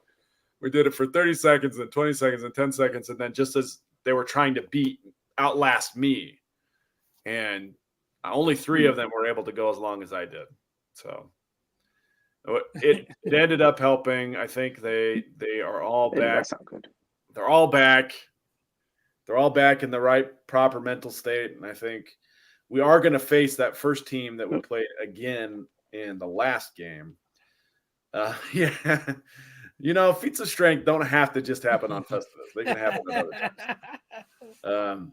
But we're going to face them again, and hopefully we have a lot more experience under our belt. We're ready to do it. Anyway, thank you guys. So back-to-back weeks, you've done 2 of them. You aired your grievances, and then this week you did feats of strength. That's true, I guess. And it's Festivus in April. Yeah, April Festival. We'll call it Golden Week. Golden Week. Well, I thought maybe Sam didn't get mad. He just run them till they drop. So they do. I do make them sprint sometimes, but they get real sick of it. So I just kind of mix it up with different things that are difficult for him. I have one kid who has asthma, and his mom gets after me if I make him do too much. So I was like, let's do squats. That is not an aerobic exercise. You know what helps asthma? Workouts. Yes, running. True. That's what helps asthma. So somebody that has asthma, that's what helps asthma. Yeah. Michael Bry says, if you want to win the championship, put a pizza party on the line. Here's the thing. I try to get the kids to be with me the whole year. So there is a pizza party, but it's not on the line. It is guaranteed. You guys lose, you guys get Pizza Hut. Yeah. Maybe the type of pizza ought to be. It's going to be pineapple on that pizza. You win the championship, then we'll get some good pizza. Yeah. If you win the championship, you guys go to Peter Piper Pizza. If you guys come in last, you get a Totino's frozen pizza. Oh, dude, there's this place here in Mesa called Pizza Mart, and they have like the oldest, crummiest pizza, but it's for some reason it's just like the most craveable pizza there is, but it's like super cheap. And that's where my coach took us when we were kids, was Pizza Mart. And he had this Jersey accent. Hey, let's all meet at the Pizza Mart. Let's all go to Pizza Mart. Nothing beats Pizza Patron. Pizza Patron. That's the that's like the Pizza Hut of Mexico. Yeah, Patron. It is. It's what it's called. It's called the Pizza Patron. Pizza Patron. That's funny. It translates to Godfather's Pizza. Or the Pizza Godfather. Boss Pizza. That was good. Did you have another clip, Sam, or was that it? That was it. Those two. The dodgeball and the football. That was it. Right. But for the love of God, make sure that pizza's a brick oven pizza. You guys like that slide. Golden Corral. I had Golden Corral last night. Dude, Golden All Corral's right. a shit. Yeah, man, it's hard to find anywhere that gives you free refills on anything. All right. Next All up, right. we have best and Sure. worst covers of the Make 'em- week. make 'em Let eat at me home. Run the I'll be right back. intro. Really need at home.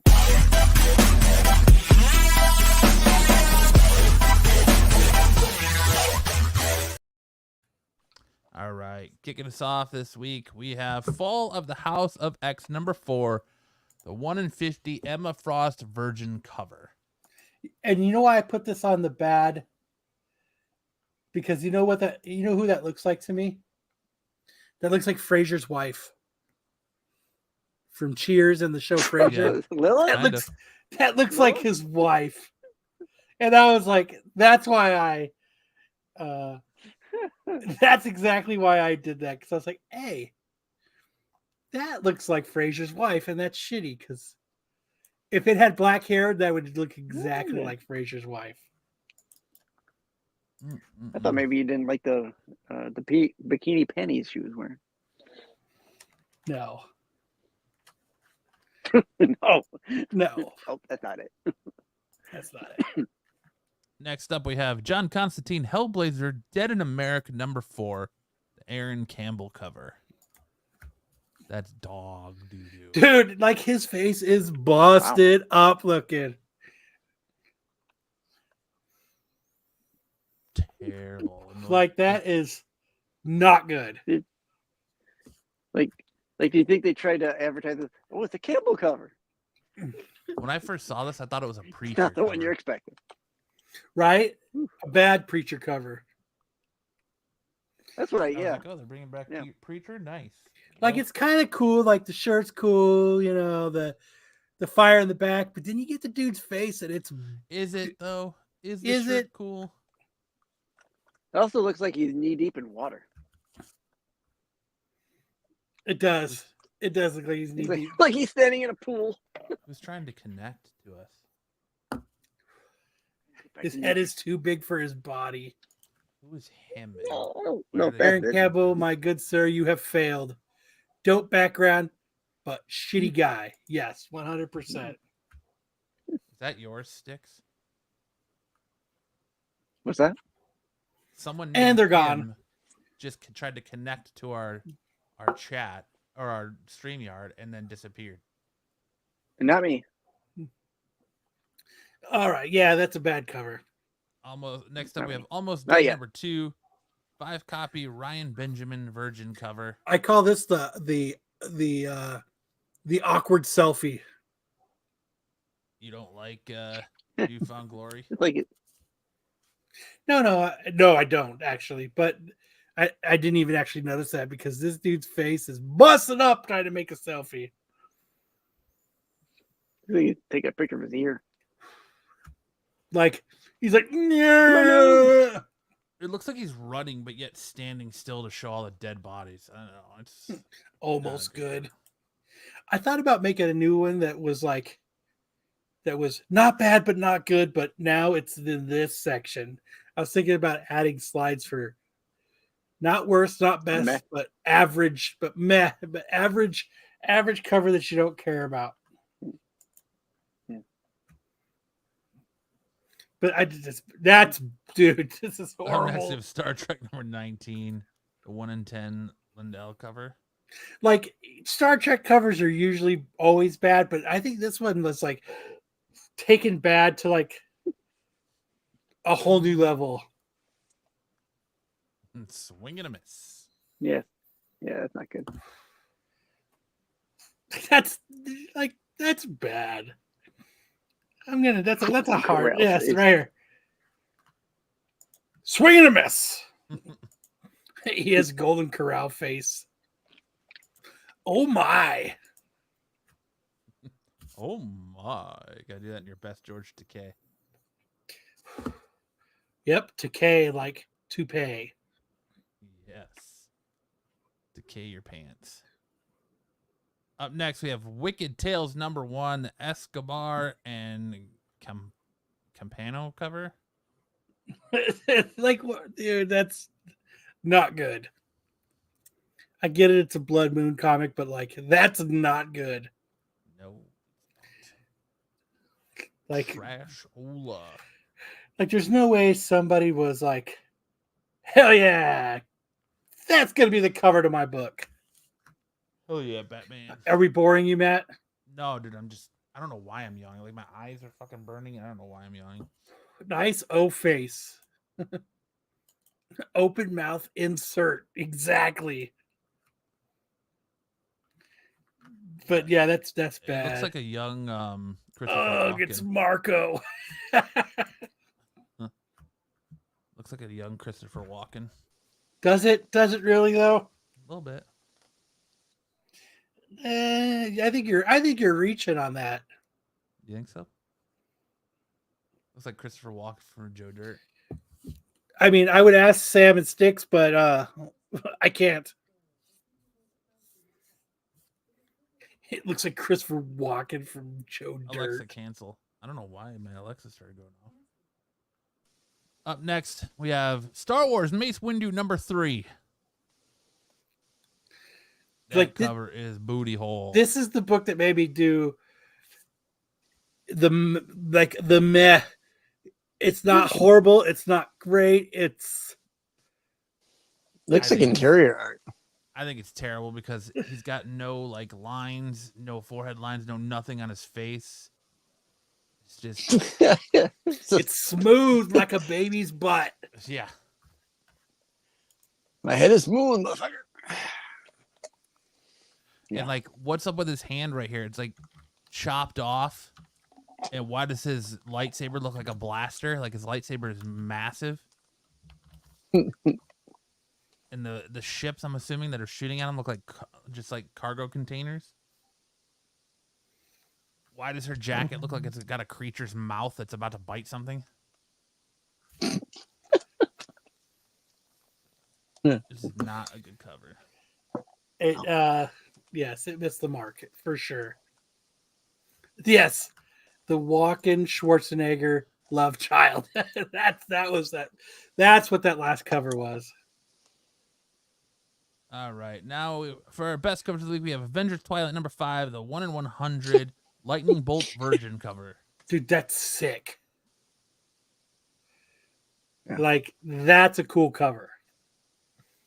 The pink with the what lightning is bolts behind it. What is that gonna Purple. go for? Sorry, yes, purple.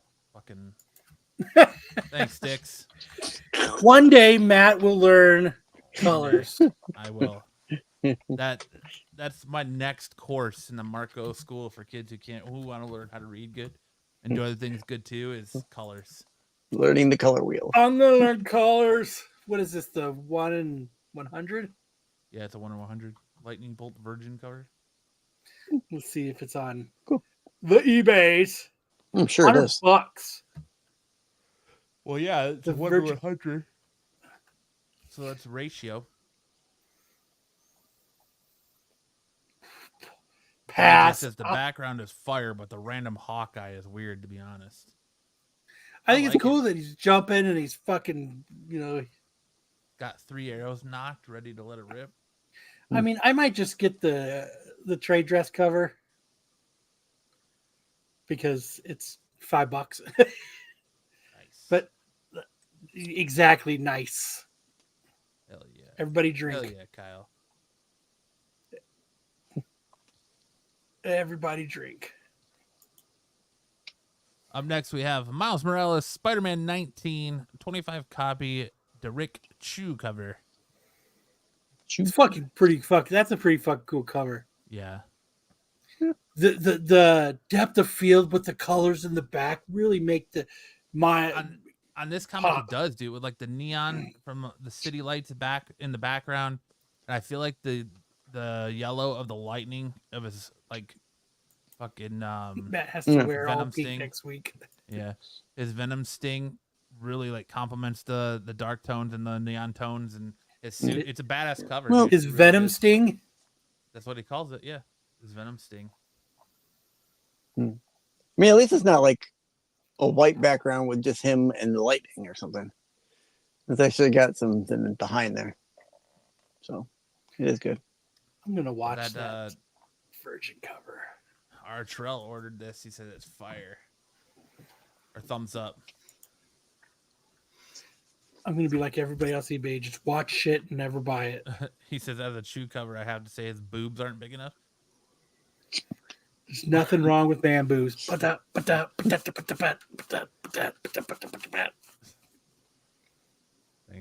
for that, Kyle. Wow. Oh, I've bought from this seller before. Hillcrest Elite Comics. I bought a book from them before. Hell yeah. Shout out to them. It must be a good seller. They said we have Catwoman 64. More chew. Chew cardstock cover. Yes, more chew. I think a lot of those Catwoman covers were badass. If you looked at them all. Yeah, they were. The hands on this one bother the shit out of me though. To me, that wasn't enough to make it a bad cover. It's still a badass cover. Just a couple broken arthritis fingers I can look past. Does anybody run like that though? Why would anybody run like that? I'd run that like that if I looked to that badass in latex. She's got the fingers, but she's not making the face, right? Briere. The cats all look So nice. I just got an offer for Amazing Spider-Man 361. I'll let the chat decide this. How's this? What's the lowest you can go on that, Kyle? $1 million. $1 million. I'm not going to share my screen, but Would you be willing to drive to me so I don't have to pay shipping? yes. So I have it How the fuck up. do I get that deal? You never asked. Ah, So I have my Amazing Spider-Man 9.8 361 up for $320, which I think is a fair price. It's a 9.8 graded CGC. This guy just offered me $275. So $50. What is that? $50 though? What was it? man, you're still making It's a pretty decent profit, but You think I should just say Counter offer. Say Counter. 3. what do you have it up for? He's lowballing you, expecting you to come back and say 300. so? No, Bri, that's the first Carnage. Carnage, yeah. Mm-hmm. Archel says nope. I mean, Yeah, $275 is not a bad offer since I paid $80 for the book. What do you think I should counter with? 300. 3. 3? I was thinking 285. No, I'd say go 3. What was your list price? 320. Yeah. I can tell you what the last 9.8s went for. I'd say 305. Make him say 300 300. for sticks. Bryce says, "Oh wow, yeah, take that."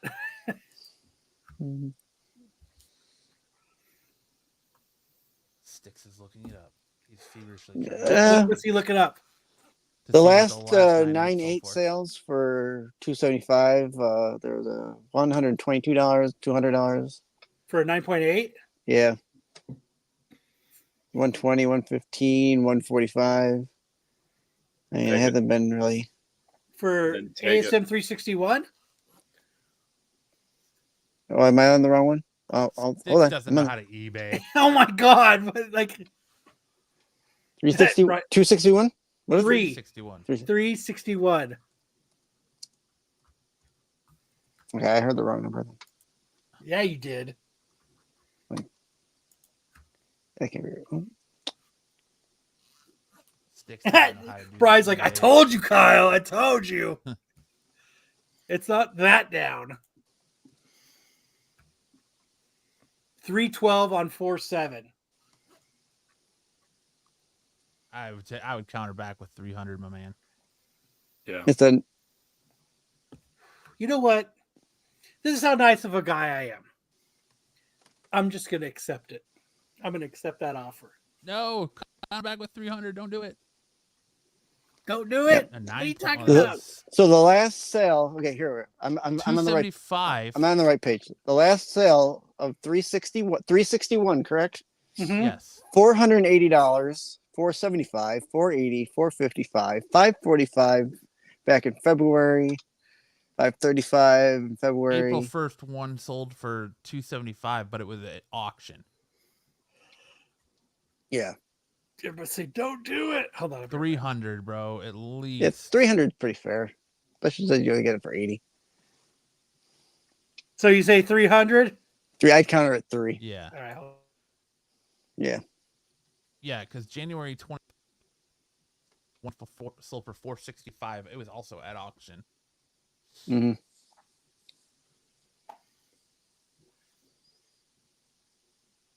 $300, buddy. $300, take it or leave it. Who's CG5? Do you guys know I who don't know CG5 is? No. How am I being a penny pincher? I know what CB4 is. How am I being a penny pincher, Brian J? Oh, dude. He ain't going to lose a sale for 275 on that book. No. You won't take that, dude. Get out of here. I mean, even if it's the direct. The 9.8. And I'm charging free shipping. Yeah. Even if it was a direct market, there was a $491 sale on the 7th. So mine is a direct. It's a direct edition. Yeah. So there was a $491 sale on the 7th. If that $340 dude's gonna walk on the away 7th. over $25, Brian J, he's the penny pincher. Yeah. I mean, it sold for $275 back in March. That's probably why he did 275. Yeah, there was an early sale this month that was $275, 370, 329, 340, and then the $491. It's McClay in disguise. Yeah, I mean, there's no fire emojis on some of these, but you know there are. I don't. Tyson says count over 350. Counter with more than what you got it on there for. 425. That's what I say too. But do they really on eBay? Do they? Like, I know that works for like comic book shops, but like, does that really work? I've gone back to sellers if they gave me a deal, but You're already giving them a deal with free shipping. yeah, Look at most of these books, it's like $375 with $17 shipping. Yeah. Like he's already cutting you a deal with Yeah, that's the 20 shipping. I do bucks. almost all my books free shipping. I know it's business. That's all I'm saying. Like, the dude isn't. If the dude's gonna waver over $25, unless it's Matt, and then he charges them shipping. I charge Matt double. I I charge Matt. I charge Matt to drive to me yeah. and pick it up. Waste your fucking gas. But this is where I sit with it. Mhm. Do I try to haggle a little bit and then not make the sale, or do I just make the sale? Like, now I know I have a sure thing. You're just playing the game, man. Do you buy a new car for sticker price? No. Yeah. I mean, I think you got it at a decent price as it is. So It says give a little bit. Give a little bit gives buyer a satisfied feeling. Yeah, but you're already cutting them a break. Terry's 300 arguing plus pretty hard. I think it's three. his bid. That's what I kind of agree with. Brian J, how long of a wait though?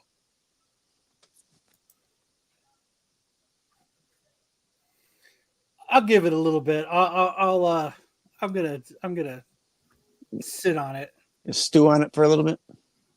Up next, we have Kyle's trying to move this shit like Coke in the 80s. You're right. I am.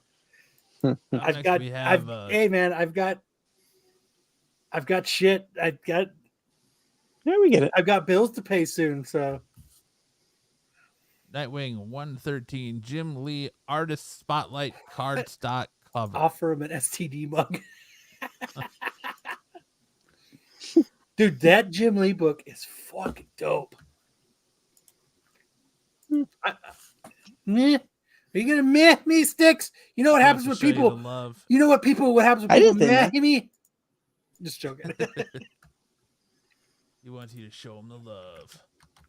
I like it. Nice Jim Lee cover. Yeah. Let's see. He's doing quite a few covers, spotlight covers this week. Let's see. Virgin. Oh shit, that's just like $5. Well, yeah, it's an open order, isn't it? I think so. Puffy, Kyle is drunk with power. Yes. Up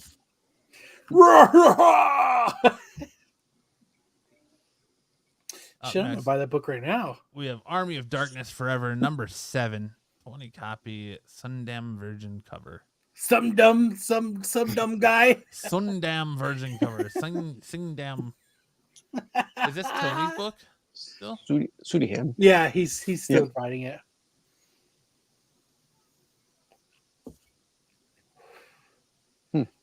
That's a good cover. I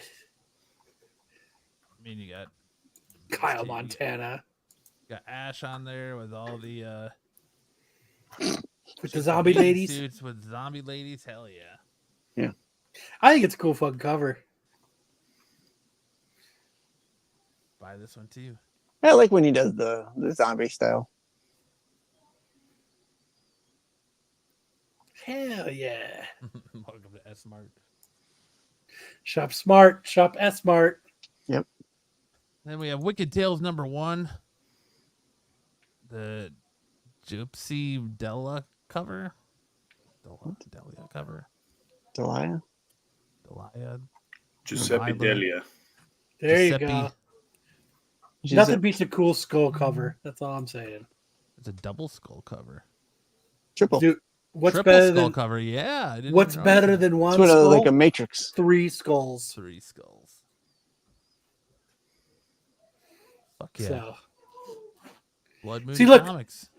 so look, we had a bad Blood Moon Comics cover, and we had a fucking good one. Up next, we have the Spectacular Spider-Man number 2, 25, 1 in 25 copy Mike Mayhew cover. I like the Nice webs. cover. I like the webs. You only. So, what do you think of this cover? Since everyone's just sitting there quiet, I'm gonna have to do this to everybody. Hey. I think it's a beautiful cover, man. I'm gonna pick this up. 125. That's better. That's better than the one skill Matt reading. What's better than one skull, Matt reading? Thank you, Sam. Listening to Matt read is like watching a kid struggle to put a straw in a juice box. Hey, I'm all right. Hold on, hold on. Somebody else.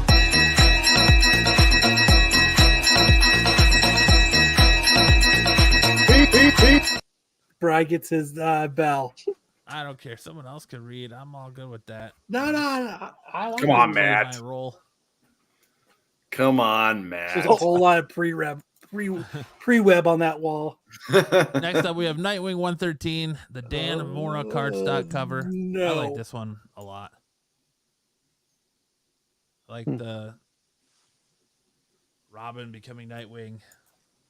I really like this cover. This might be the cover I get over the Jim Lee. That happened in Tales of Teen Titans 44, not in Nightwing 13. What? Robin became Nightwing. No. I'm talking about the cover of 113. Then we have Matt, Quick your Stops. reading mixed by Saturday night. Oh, that's good, Buffy. Quick Stops number 2. Quick Stops 2 number 4. That's good. I like this cover. This is a badass cover. You know what? That one, just because he was so nice, So heartfelt. it deserves this.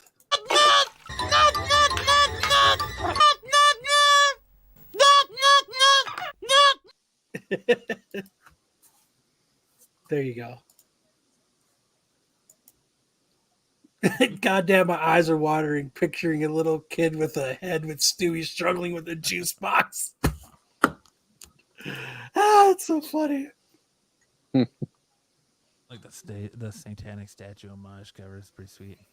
I didn't pick that on purpose because I wanted you to. Yeah. I did. When I go through, I go, you know what? I bet you Matt will like that, and I'm going to let him pick it. I didn't get to look at books. It's pretty nice of me, though. Yesterday, so yeah, it is. You're a fucking stand-up guy. Once in a while, man, it bleeds through. Why would anyone ever talk bad or ill about you? You're a stand-up guy. Do you want me to let you know why? Because I can tell you why. Why? Oh, shit. All right. Next up, we have our homage covers of the week. Black Widow Hawkeye. Number 2, Carmen Carnero vampire cover. Carnero. I don't know. Bring back Reading Rainbow with Matt as the host. Don't take my word for it. Then we have the Tomb of Spider-Boy. Spider-Boy number 6. Ben Sue vampire cover. I actually like this cover. I like it, I think, because it's got the Scooby-Doo vibes. What? Yes, it does. You're right. The old Hanna-Barbera stuff. Yeah.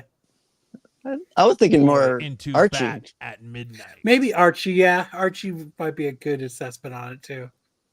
Yeah. I was going to ask, what's with all the Tomb of Dracula homages lately? You're fine, Brian Jam. I'm good. I've started something I can't control.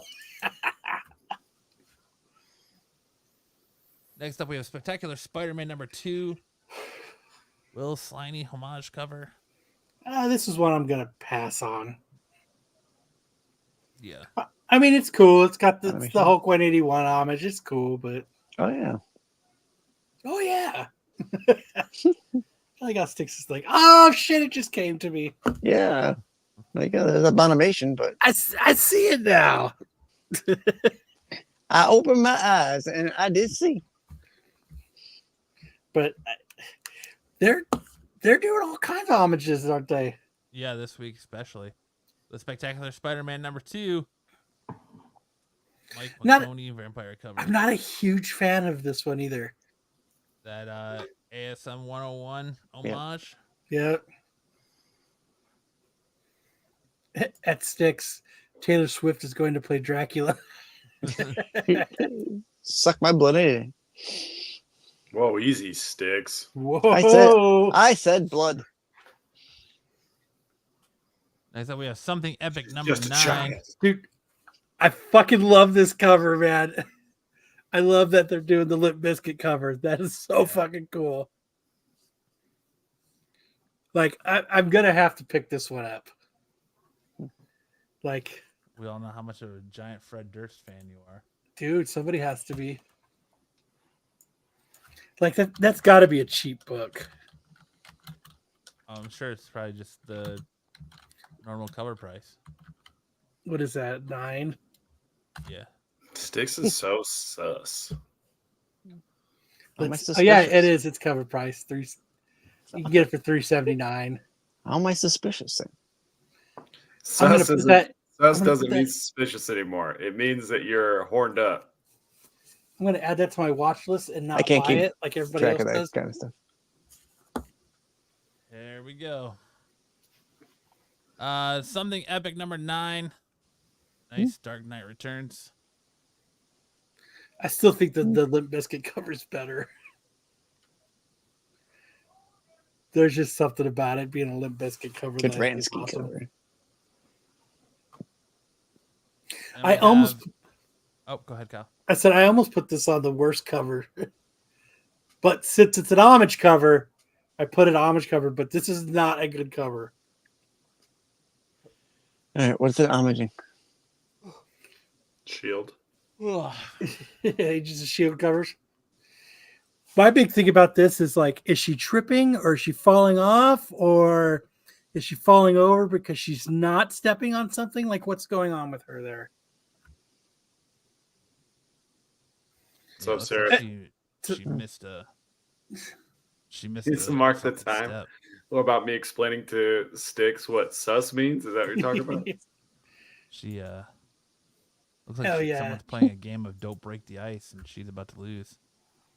But like, is she falling? Is she running? Like, Is she pregnant? Is she not pregnant? it's this whole. She's so confusing on this cover. Yeah. Like the fact that she's not standing on something is She's not standing on anything. I'm gonna go with she was trying to run and missed the edge, and her foot is slipping. I think it's like the old Looney Tune commercials where they're running and they don't realize that they've run off the cliff. So since they haven't realized it, they haven't fallen yet until they realize. I think that's what's happening here. Then they hold up their little card. Thanks. Yep, that's exactly it. Why is Post Malone coming out of the ground back here? Post Malone. I thought it was Jason Voorhees. Dude, that's pre-Malone. You know that is. Post Malone. It looks like Post Malone. Does it? Does it really though? Yeah. It's How does it pre-Malone. look like? How does it look like Post Malone? Just the shape of the body, man. Pull up a picture The of Post shape of the Malone. body. Pull up a picture of Post Malone. I'm telling Dude, you. what are you? What are you like that? Some kind of The pop shape- singer? The shape of the body. The I'm shape telling of you, the pull body. up a picture of Post Malone. That's Post Malone's silhouette right there. I'm in love with the shape of you.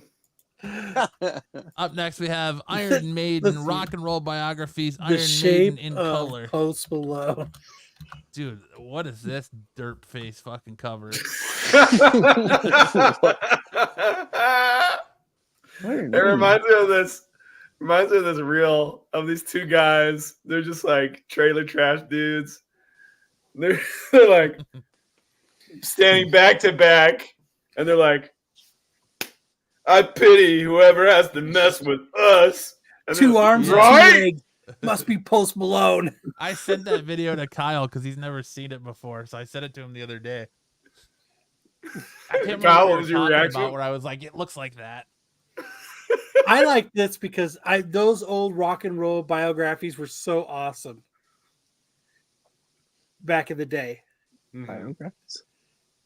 Yeah, I was gonna- Biographies. yeah. Right. I Biographies. get shit for everything I say, but nobody wants to give Kyle shit for saying biography. Biographies. Those biographies were awesome. Okay, wait, hold on. Let's see. Pretty soon. Pretty soon, BK. Matt, I pity whoever has to mess with Yeah. us. Yeah. Right? You think? So is it this one that makes it look like Post Malone? There's right there. It's this one right here up at the top. In the This black one? and white. Third one in. one in. Dude, That one. tell me that ain't Post Malone. You know what? I think Matt's onto something though, Kyle. I think he's got something. I don't think so. I think more Just Michael Myers than I did Post Tell Malone. me that ain't Post Malone. That is not Post Malone. Oh, dude, you like hide it. Can't let everybody see. Post cover. Post cover. Ah! Look at this guy. I will tell you. Oh my gosh, what is that It's hat? phenomenal night. I don't got it. We're 2-0. I don't have it. I got to go back out to the bar. We're at the charity event. I just want to stop by and say 2-0. Drip phenomenal tonight. Good job. You guys have a great show going on. Appreciate everything you guys do for Renovision. Dude, I like that Mark was wearing a zoot suit. I got it. I'm just a small town comic book man. Full drip. Let me turn it on. I ain't gonna turn it on. Let him go out the bar. I'm just a small town comic book He's lawyer. got pink pants on. I thought he was doing his Kingpin cosplay. No, all Tommy Muhammad, Lynn, and my friends. That's all I do.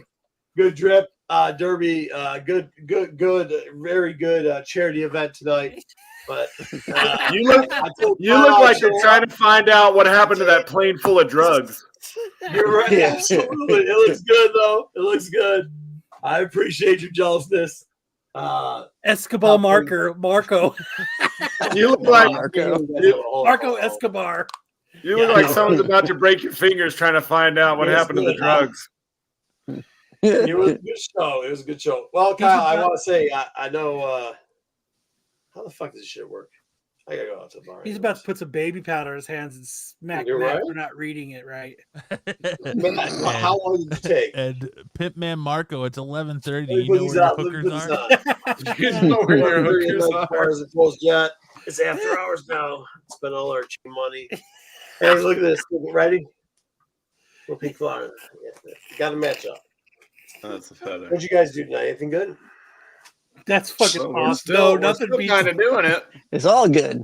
I was trying to do it. Kyle sent me the link. Hold on now. Well, you can still do it. Give me 30 seconds. We've barely gotten past the news. Are you sure? We're No, 2 we're at hours the in. What are you guys doing 2 hours in? Hold on. What's We it had a say? long Lots warm of up. We're talking about Kyle's cucumbers. No, I don't want to hear about Kyle's cucumbers, to be honest with Neither do the Italians, apparently. you. What's with your cucumbers, man? You'll have Should to I check ask it. you? You'll have to check it out later. We're not. They fix we're the not audio. rehashing. You ain't gonna watch later. Funny. Absolutely not. We know better than that. Yeah, you All should right. know better than that. What's next, Matt? What do you got? We got We should- you know what? variant heat check. We should at least get Marco's take on that Iron Maiden cover. Dude, Marco looks like he's about to scam Right, someone. Jay. For Hey, one that was special. that was the charity event I was at. It was how scummy could you be this week? All right, what do we got? Says What the fuck is this? It's the you Iron gotta Maiden go to the cover. bar. He sounds like he just got back from the bar. I did, but I gotta go to the other bar. I came back from a charity event. Now I gotta go out to the bar. Yeah, come on. Charity event. That's what we call it when I don't smack the after when I party. don't smack the Gotta get to hose. the after Whoa, Sammy. Whoa. Somebody's gotta pay the bills. Marco's bottom bitch. You better have your trap full. Tyson, good to see you, man. Thanks for the support. I just want to say what's up. I know Kyle tried to get a hold of me while I was out there, so I had to show you the whole fit tonight. I told everybody in the channel the fit was good. The fit is dope as shit. I should have turned the light on, I guess. I think Pretty what you said, outrageous, 2, Marco. I do have 2, to It say. is, and right? Oh, It's nice, dude. But I'll be honest, like to not say that I don't own most of these clothes before I went and bought a hat. I do own all this linen anyways because I'm that fat. So, fat people should own linen. yes, I agree. Hey, I love your shirt, by the way, Kyle. It's my brother. Yeah, good job, 2-0. I'm jealous that he didn't need glasses and I do. All right, guys, I love you. I gotta get out to the bar. I gotta go say hi to some people, shake some hands. So, have All a right, good night. later- All right, I just want to later, say Marco Escobar. Good seeing you, Marco. Thank you very much. Right? Hey, if they didn't know, now they know. I'll see y'all later. He looks like Waltz in Tarzan. We got a fucking appearance by the Kingpin right there. That's Right? right. Dude, Fucking he what? was hammered. That's awesome. Yeah, he was. He's a about, little- he's about to go out and beat up Daredevil. he was a little lit up. Nothing wrong with that. All right. Variant heat check time. Time. I thought I had an intro for this. Maybe I don't.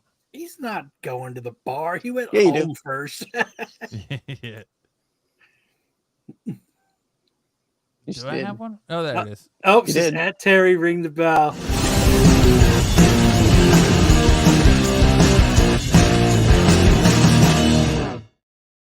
Hold on.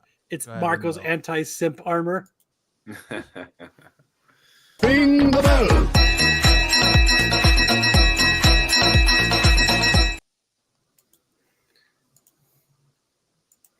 Got to make that money first. When you get the money, you get the power. Then when you get the power, you get the women. Always right. a good. He must have been playing the SNS drinking game. All right. First up, we have Darkwing Duck number 1, the 1 in 10. The Duck Knight returns raw, sold for $150 on 4/9 of 24. Pete says a best offer was accepted this week on a $330 ask, which comes in at a seemingly deep discount.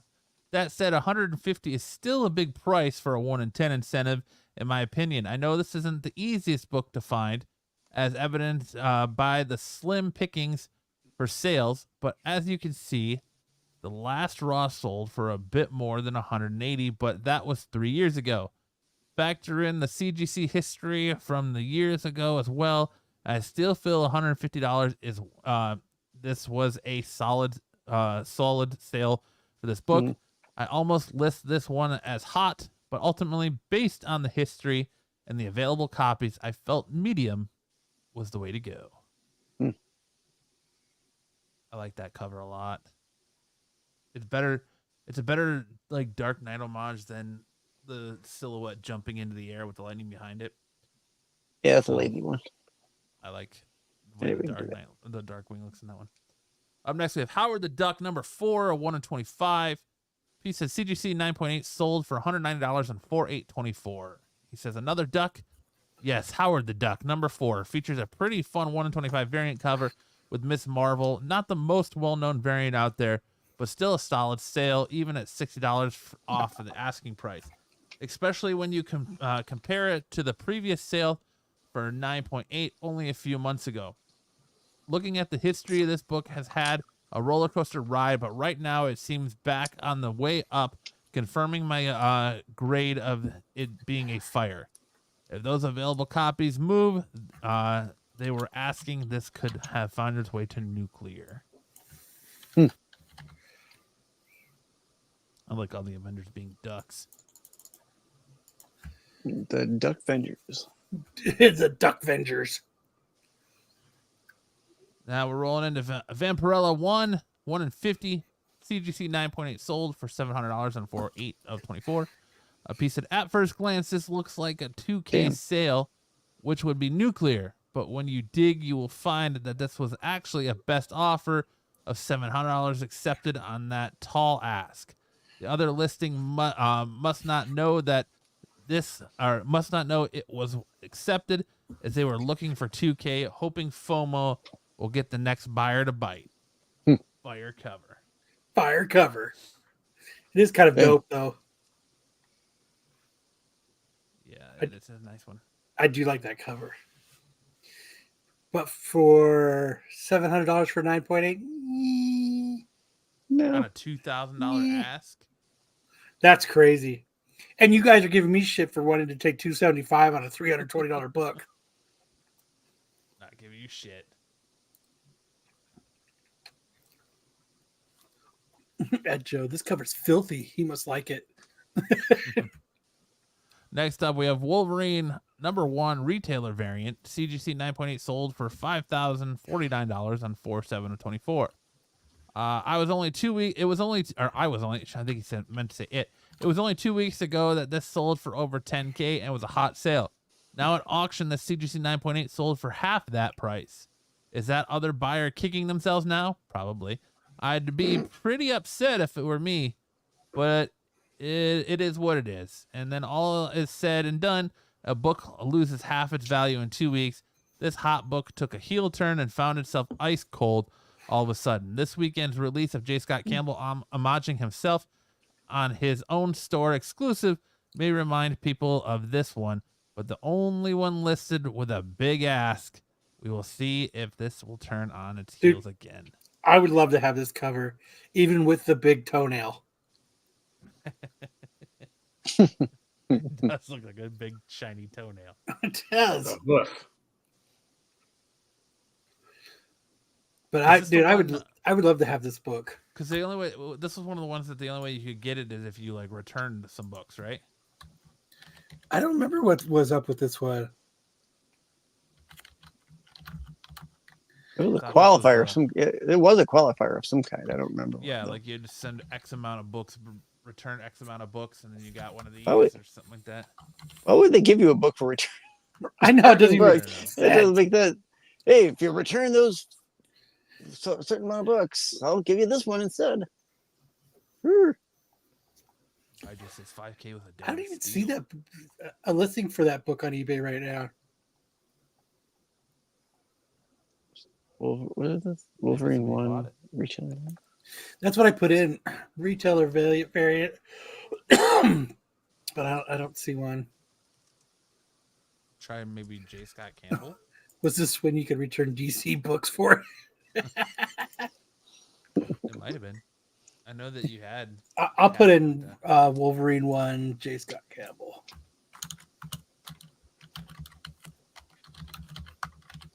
It's weird with eBay now. You really have to be pretty specific now. Yeah. Dude, people have that those fucking things up for $150, the sets that came out today. Here's one that's going right now. It's a bid. It's at $57 from Mexico.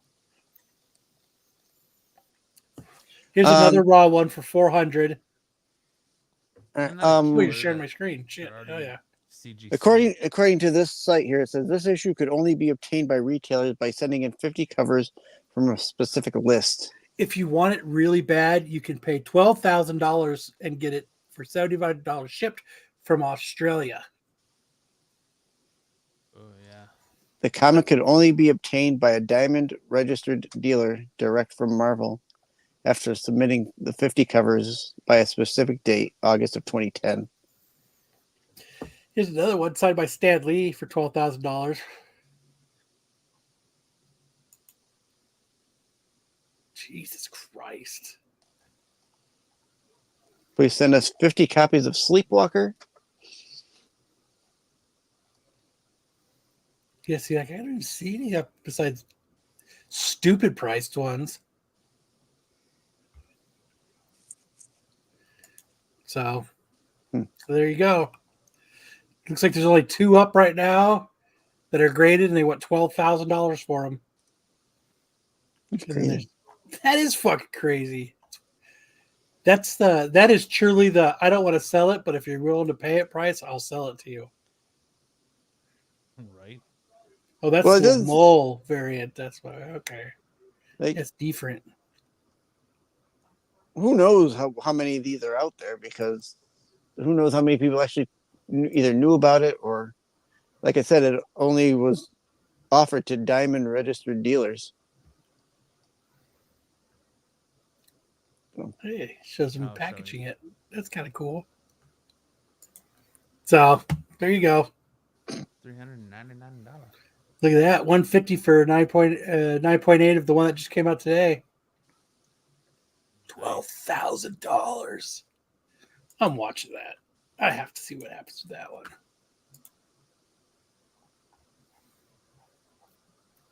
But I bought two sets of these today. So I'll send that seller an offer of $275. Which one? The Wolverine Deadpool. There is no asking. You can't even. Just send him a private message. I was thinking about it. Hey, will you take $300? What's the lowest you'll go? Right. What's the lowest? Because there's nothing better than being asked what's the lowest you'll go. This one has a best offer. Maybe I'll ask. This one says convention variant, though. Oh, same thing. It's the Mexico variant. Yeah, there's not even. That's the La Mole. It's the La Mole one. Mexican. Yeah. La Mole. All right, moving on. All right. Next up, we got first appearances of the week. You don't.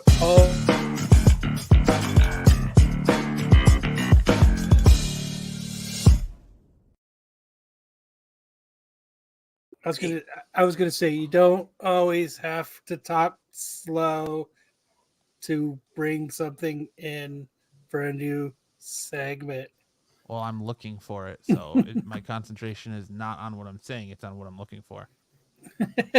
First up, we have the first appearance of Star Spider in Edge of Spider-Verse number 3. Is this like a Star-Lord Spider-Man?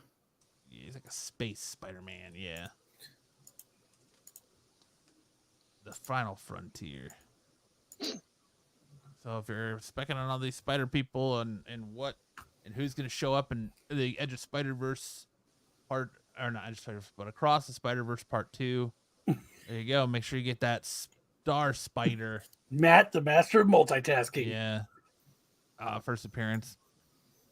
Then we have Rat City, the first appearance of Peter Karen, an ex-soldier who received his spawn powers from the nanites in his prosthetic leg and live in a post-war future. Prosthetic leg.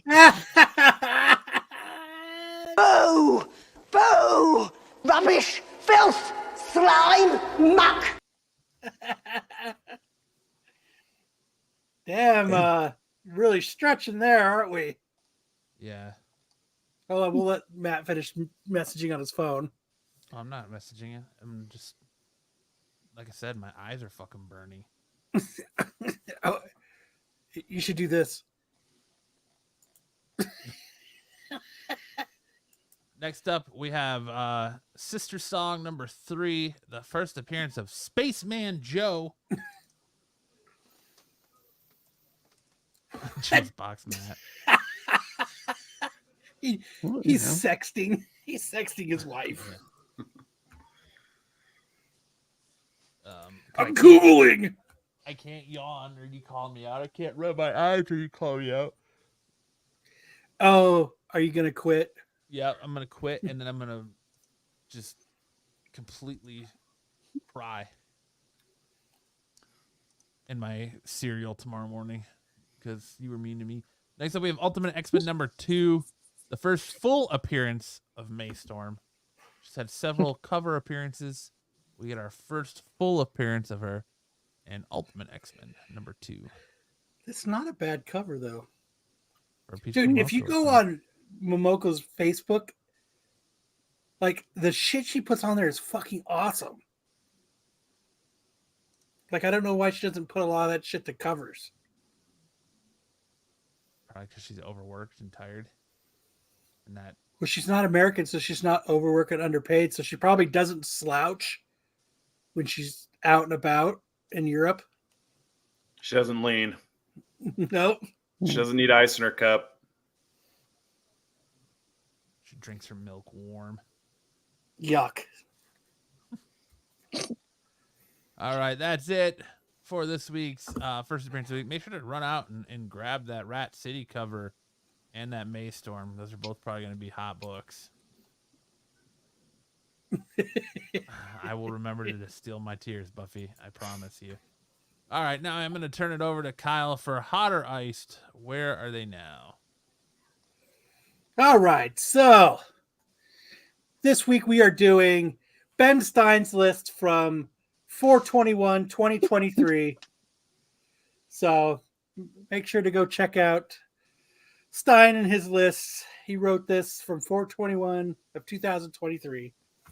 The number 5 book that Ben Stein had was the 8 Billion G's, issue number 8, the Space Minions variant, limited to 88. So when trying to find this book, I was were for this picture. So when I try to find these lists, I try to find the exact pictures that were posted.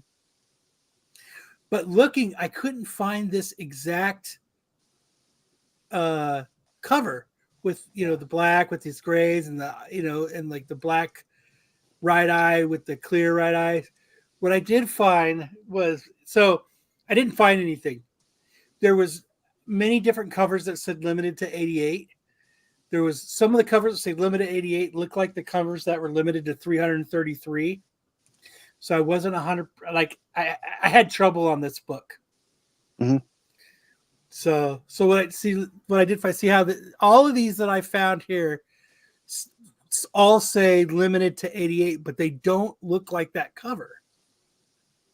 And they're all titled Space Minions too. So it's Yeah. So this one was a little bit hard to research, but I mean, if that's what it is, these things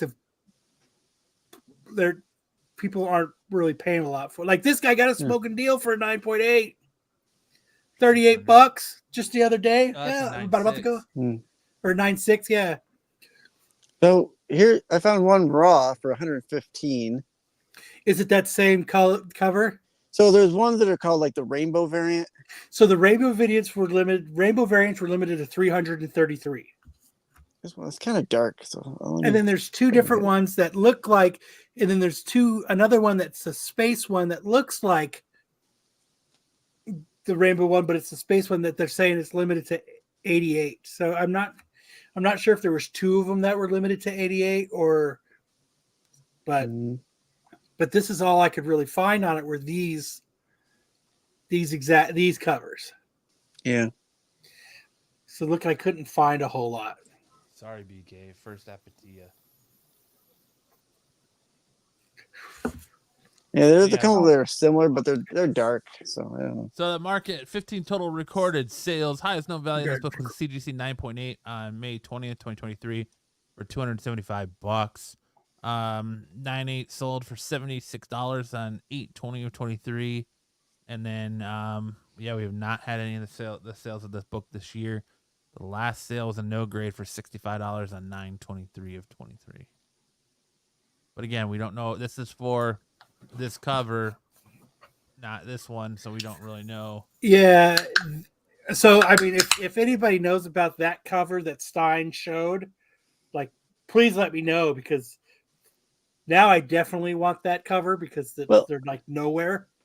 I wonder if he pulled like pre-production art. You know how they say sometimes the art's not exactly the same. Yeah, it might have been.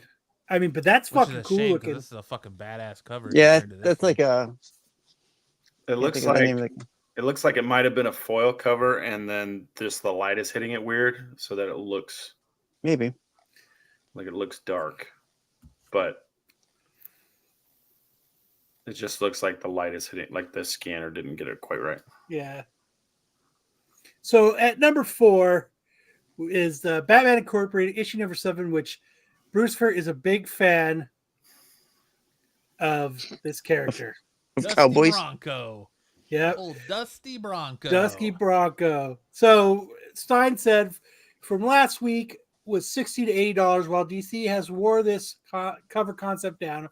This character is a decent concept, but so many of these other ones that they have abandoned, which this was another one. They abandoned Dusty Bronco. We haven't heard from him since. But it was going for 60 to 80. What do you think Dusty Bronco could be going for now, 1 year later? $1. $1. Who? Exactly. Brucifer is a big fan of clown porn. Shit. Dusty Bronco was a force to be feared. So, I mean, what's it go for now, Matt? Right now, about $62. Or as low as $25. So it looks like the last sale November or March 9th was a best offer. They had it up for $39.75. So this book has, I mean, they've got one person's got 25, another person, this dude from UK's got 62, another dude $60. So Well, they had it at 53 and then dropped it to 39 and then accepted a best offer. So I'm guessing $25. It's probably, yeah. What's that ratio? That would be ratio. Yeah, that's what I'm assuming is they took it for $25. So, but that is that one. Yes, that one has dropped in price from a year ago. Matt is wearing that outfit after tonight's fireworks. What fireworks? What did I miss? So the number 3 book. Yeah, so this had a total recorded sales of 13. Highest known value on May 21st, 2023 was for $140. Last raw no graded sale was for $40 on 3/9 of 24. Yeah. So the number 3 book that Stein had on his list was Hallows Eve, issue number 1, the second print, the 1 in 25 Stephanie Hans. Stein said $75 to $100. I'm not the biggest fan of those second print incentives, but I do enjoy rare books, and this one might be tough to find down the road. Do you think it was tough to find down the road? Do you think it's still 75? I mean, most of these books are lower. There's a few that averaged out, but I think this one dropped dramatically. Sticks. Yeah, Thank you for coming back to pay attention to the show. I am paying attention. I was still looking for that book. I think it dropped a little bit, probably not much. I don't think it went down too much. His mind Sam? is still on Dusty Bronco. I'm gonna say it stayed about the same, $75. All right, what do we got, Matt? Whoa. So it looks like there's a few people. One person's very bold at 129. Two people got it up for about $50, but the last sale, February 24th, was $23. And that was a bid. Yikes. Those were bids. Yikes. Hallows Eve #1, Virgin, Rare, Hans, 125, Virgin, or Variant, Near Mint, Gem. Wow. I don't put anything like that in my. I don't put emojis. I don't put wows. I don't put. Maybe that's why my books don't sell as fast as other books, because I don't put those fire words in there or nothing. But Do you think there's people who just have like a search engine that just has like the fire emoji in there, and every time something with a fire emoji comes up, it pops up on their list? Sticks was dreaming of a time when there was no printing presses. Stone tablets was the best. Yeah, so we had 50 total recorded sales. Highest known value, this was CGC 9.8 on July 28th, 2023 for $60. We had a near mint 9.0 to 9.4 sale for $4 on 310 of 24. But no graded sales within the year. Last graded sale was for $48 for a 9.8 on 11.6 of 23.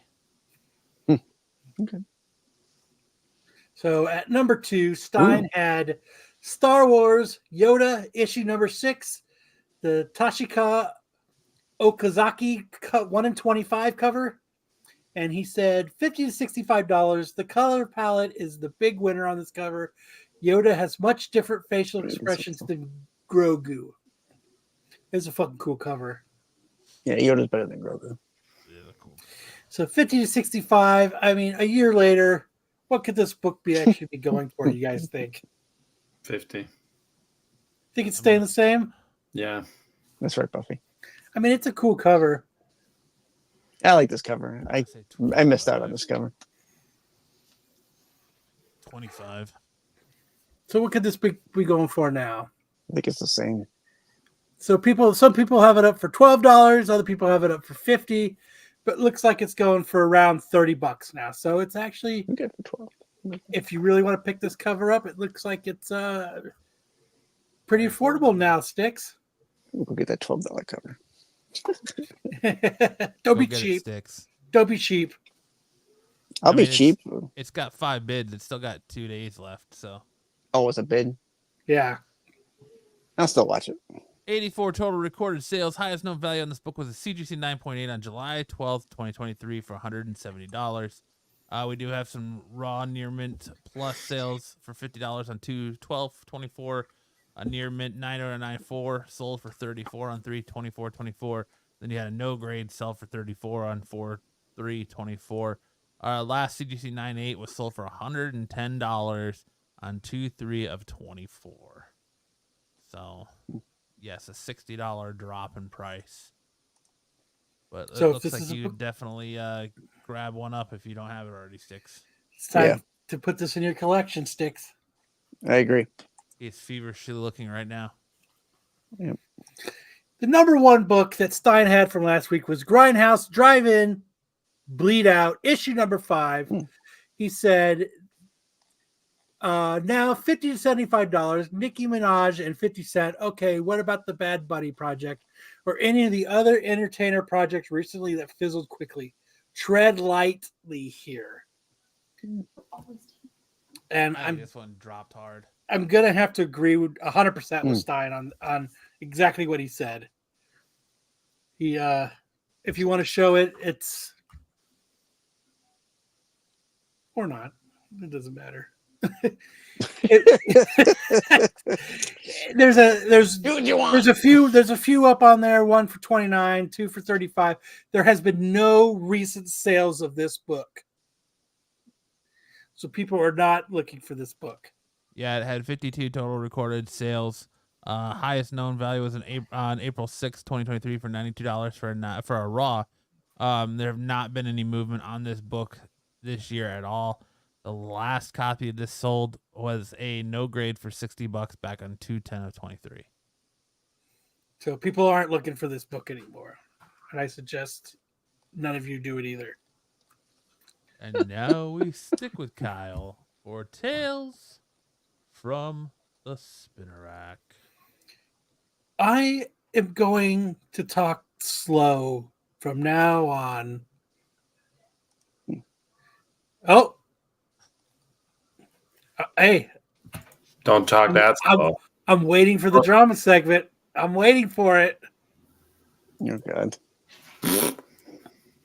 Okay, so last week I did Magneto, Uncanny X-Men 150 versus Wolverine issues 90 to 100.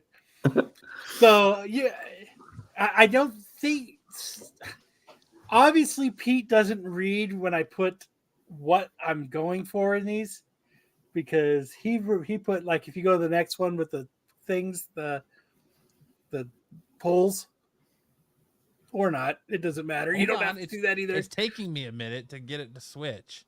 He says, which one's more brutal? Yeah, more brutal, and that's not what I was going after. But Kyle, why are you reading like a fifth grader? I am following Matt's lead on going into new segments. Oh, never mind. You're reading like Matt. Yeah, good job. So you guys all voted. Wolverine beat Mr. Magneto and Uncanny X-Men 150. So this week, my choices are, I went for wedding issues. So we're going to do Amazing Spider-Man Annual 21, The Wedding of Mary Jane and Peter Parker versus X-Men number 30, The Wedding of Jean Grey and Scott Summers. I mean, I think Spider-Man's going to kill it. Yeah. We pick on you because we like you, Matt. That's all right. I'm not worried about it. I have thick skin most of the time. Does he? Does he really? No, I'm joking. But yeah, I mean, personally, I think a ginger off. Yep. But I mean, I think the which one is Spider-Man more, Annual 21 is going to kill it. Which one is more brutal? If he puts brutal again this week, dude, I'm gonna choke Pete. Even in the chat, I wrote what I wanted it to say. I mean, Jean Grey definitely has the better wedding dress. Yeah. Does she? Does she really? Yes. Come on. Absolutely. The mermaid. Come on. So mermaid. So dated. Let's see, on Mary Jane. Oh. Yeah, but I think giant size annual Amazing Spider-Man wedding issue is going to mop the floor with X-Men 30. I mean, yeah. Mary Jane and Peter Parker are just more lovable. Scott's kind of got he's kind of up his butt. He doesn't really deserve Jean Grey, honestly. Yep. All weddings are brutal. That's why he had to fuck a clone of her. True that. I wish Kyle could read my everyday daily messages. For a small nominal fee, I will do that for you. But Scott is a chode. So, is that your lowest price? That's the lowest price I'll take. Okay. Yeah. What's the lowest you go on this? So this is good taste but bad taste in curtains. Oh, they must be talking about it. Oh, they're talking about it. Because they said Comics Embrace said their show sucks. Nice. Thanks. Comics Embrace. They're talking about it. I'm so glad. Are we gonna get through the slideshow before we only thing better than Kyle is his curtains. We love Kyle's gaudy curtains.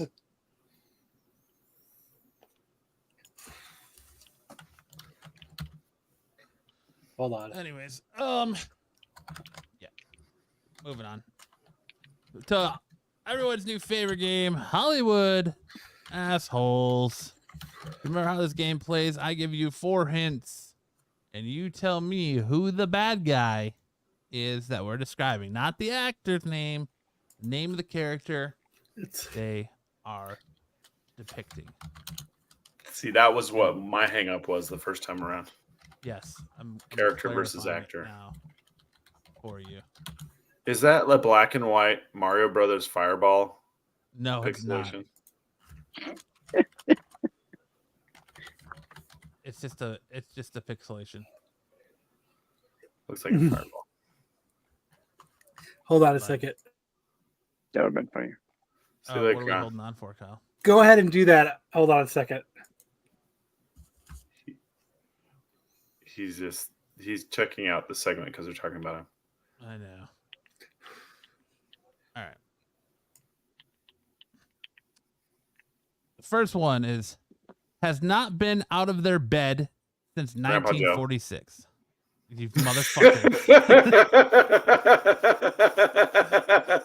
Opportunistic.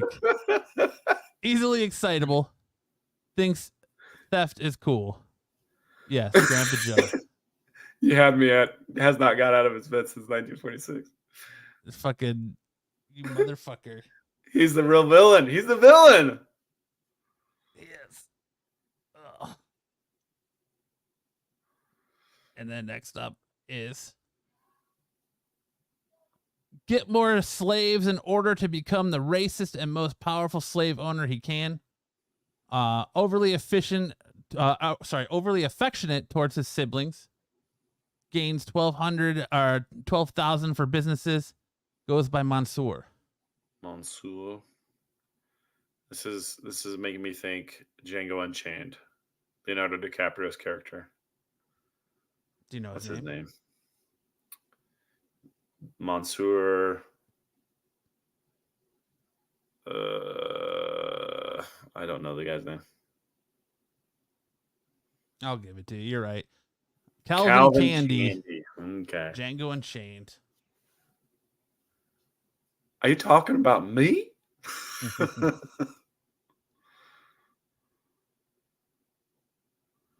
Nice. Calvin Candy. Next up, we have strong and harsh authority. Believes in 2 things: discipline and the Bible. Is not a fan of being obtuse. And the song he whistles is translated as "A mighty fortress is our God." Believes in 2 things: discipline and the Bible. I am not a fan of being obtuse. Is this the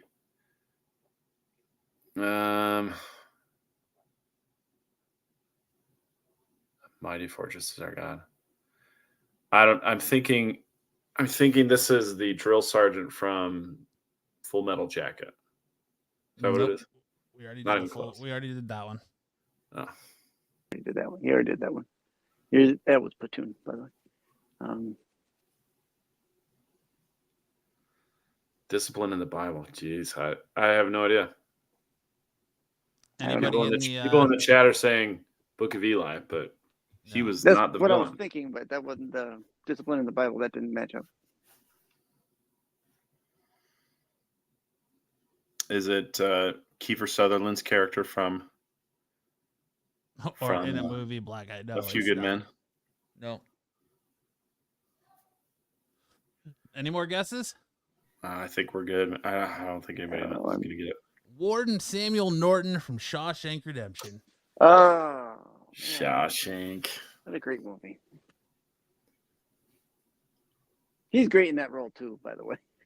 Really is. All right. Next one. He's a master of basic dog psychology. Robs banks in order to fund his dangerous and exciting lifestyle. Thrill-seeking anti-villain. Use his skills in his group in order to disrupt the activities in the worldwide financial market. Master of basic dog psychology.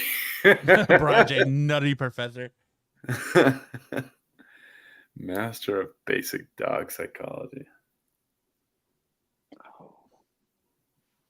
Oh, sure. It's just a basic dog psychology. Is this Gru? Is this Gru? Hey, good job, Joe. Joe got it. No, he didn't.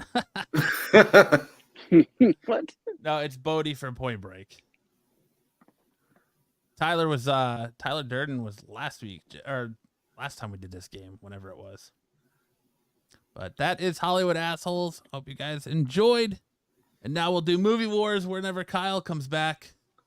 He ain't coming Actually, back. you know what? Kyle's doing that. Let's go ahead and I'm gonna hide this real quick. Sticks, do you want to do I'll be plug it in right now. back. Give me. do you want to go ahead and do yeah, go do what you gotta do. I'll be Do you right want to do back. Time Tunnel Sticks real quick? I'm gonna load it up right now. All right. I'm coming in. So this week for Time Tunnel, well, last week I got kind of stopped out. Kyle doesn't know how to use Canva. So this week I'll try and do it on mine. So I decided to do anniversaries for movies that came out this month throughout the years. We got double sticks. You got double sticks again. Oh, hold on. Mute. Okay. Okay. I know when you're ready, Sticks. Yeah, I'm coming. Kingdom of Nerds gifted 10 Renovision memberships. I should make it easier next time, Bride J. I mean, I thought it was pretty easy. Time Tunnel. There it is. But All right. All right. Am I in there? Do you see it? yeah. No. Share screen only. There. That's So what you need to got, make share it big? screen only, Sticks. Yep. Okay, you need to. I know. I think that. Shit, I don't want that one. Hi, Matt. You want that one, Sticks? Oh, hold on. Let me go back to StreamYard. You should be able to bring it up. Not this. What are you doing? That's good. The hell? What are I you hate doing? hate this laptop. What are you trying to do, Sticks? I'm trying to. I've got it on share. See the shared screen? My guy. Can you not just do present? You're killing me, Sticks. There you go.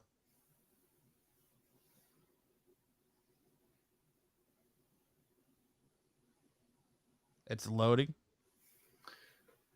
Still loading. Still loading. Well, while we're loading up, I want to thank everyone for watching SNS tonight. Oh my god. Oh, okay. Come on.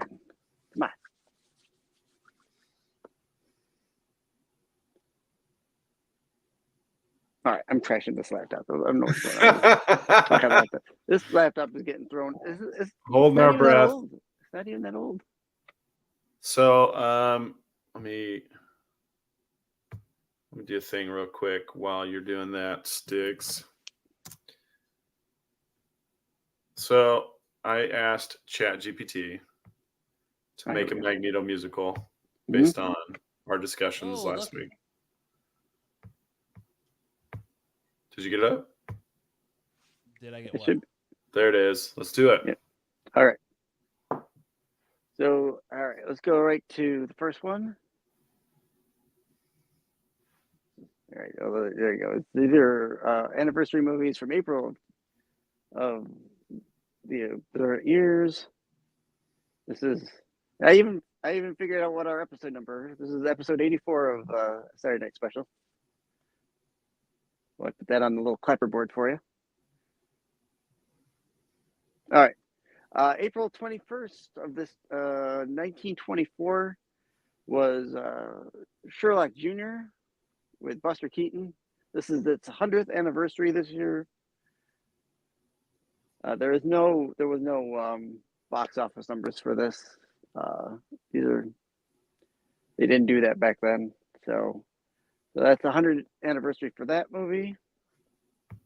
Up next, the 90th anniversary of Tarzan and His Mate from April 20th, 1934, starring Johnny Weissmuller.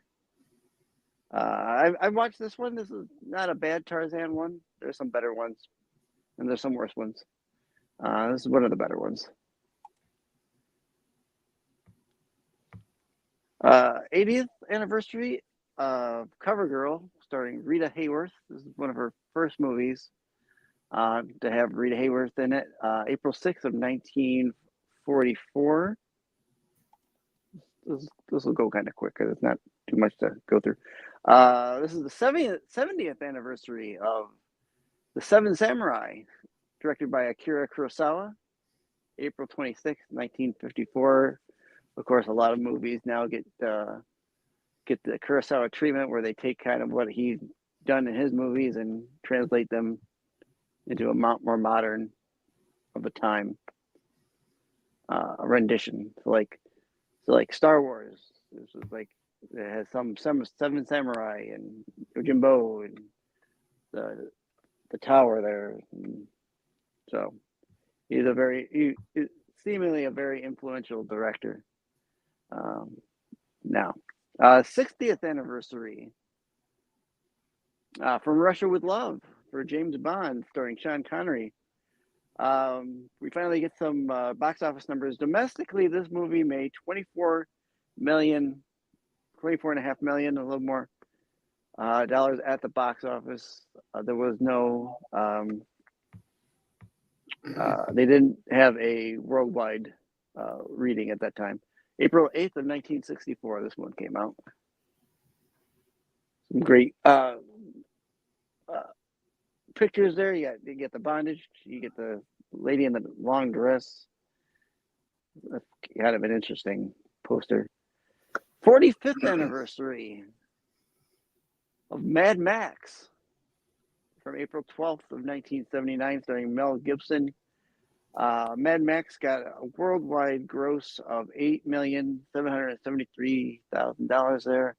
It was limited release from what I remember reading, so it didn't have as much. It was released in Australia and here and a couple other overseas spots, so it was not a huge box office, but as we know over the years, Mad Max has become kind of cultish, and it spawned some more sequels, and from that even a kind of a redo in the Furiosa sets. 30th anniversary for Friday the 13th, the final chapter, April 13th of 1984. This movie had a domestic gross of $32,980,000. I didn't put down what it cost to make it. I think it was like 18 million to make the movie, so it doubled up on its money. I might be wrong, but I think that's what I read. Up next, 30th anniversary. I like watching this movie every once in a while, not like religiously, but Four Weddings and a Funeral from April 15th, 1994. This had a worldwide gross of $245,700,000. At this time, Hugh Grant and even Andy McDowell were pretty hot commodities for the movies. 20th anniversary of 13 Going on 30, starring Jennifer Garner. This is definitely a movie I watch every once in a while. I always find this great. Worldwide gross of $96,458,000. I don't know if I've heard talk about making a sequel. I hope not, because this one's pretty good, self-contained movie. I like it. 15th anniversary of Fast and Furious. This is the fourth one, right? Fast fourth and Furious, yes. April 3rd of 2009, of course, with Vin Diesel. Worldwide gross of 360,400,000. It was just not the last. This is not the last one with Paul Walker. It's the next one, correct? Yep. Right. Okay. So it's a not bad franchise. What do you guys think? Is this a good franchise, or has it gone downhill? It's dynamite. It's dynamite. Okay. 10th anniversary. Captain America and the Winter Soldier, April 14th of 2014, had a worldwide grossing of $714,400 plus dollars. Aside from the first Captain America, the first Avenger, I think this is one of the other better Captain America movies as far as Marvel went. And that's it. Hey, way to go. It's been a long day. Killing it, Sticks. Good job. Thank you, guys. All right. What should we do now since Kyle is abandoned our fucking show to go on another show? Did you go over there? My God. Okay. Go Yeah. ahead and go to Movie Wars, I guess. Kyle's still doing baseball movies we all love. Last week we had The Sandlot versus Major League. And you guys all voted for The Sandlot, 75 to 25 with 114 votes. Yeah, Sandlot's popular. I'd rather watch Major League myself, but I voted for The Sandlot. I did too. So this week we're doing The Sandlot versus Field of Dreams. So make sure to vote in this week's Movie Awards and Tales from the Spinner Rack. Now we'll move on into TV show showdown. Last week we did Invincible versus Hit Monkey, and you guys voted 91% to 9% for Invincible. And next up, so this week we're doing Gilligan's Island versus the Munsters. That's a tough call. Gilligan's Island. If I'm going one over the other, it's Gilligan's Island. I like both, but that's a tough call. I like the Munsters, but I still watch Gilligan's Island reruns. Yeah, for sure. It's just something funny that, the professor could make all this other shit, but he couldn't fix a hole in the boat. Right. Well, or like they always have their fucking radio and all this shit, but they can't ever get off the island. But all right, so make sure to head on over to the Redivision YouTube page, click on that community tab, and vote in this week's Tales from the Spinner Rack, Movie Wars, and TV show showdown. Kyle did the we'll see if Kyle comes back to do his VW. What do you think, Sam? Should we do the VW or just go right into Misconnections? If he comes back, let him talk about it. Let's go to Misconnections. All right, we'll go into Misconnections and get ready to end the show. Ready for the Misconnections.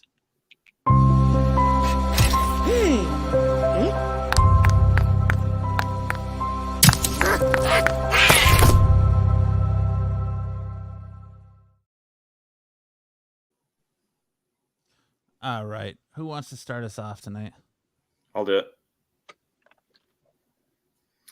Mr. Painter from Santa Monica. Need another room painted with your personal paint that found its way all over me, including my face. Blech. Oh my God.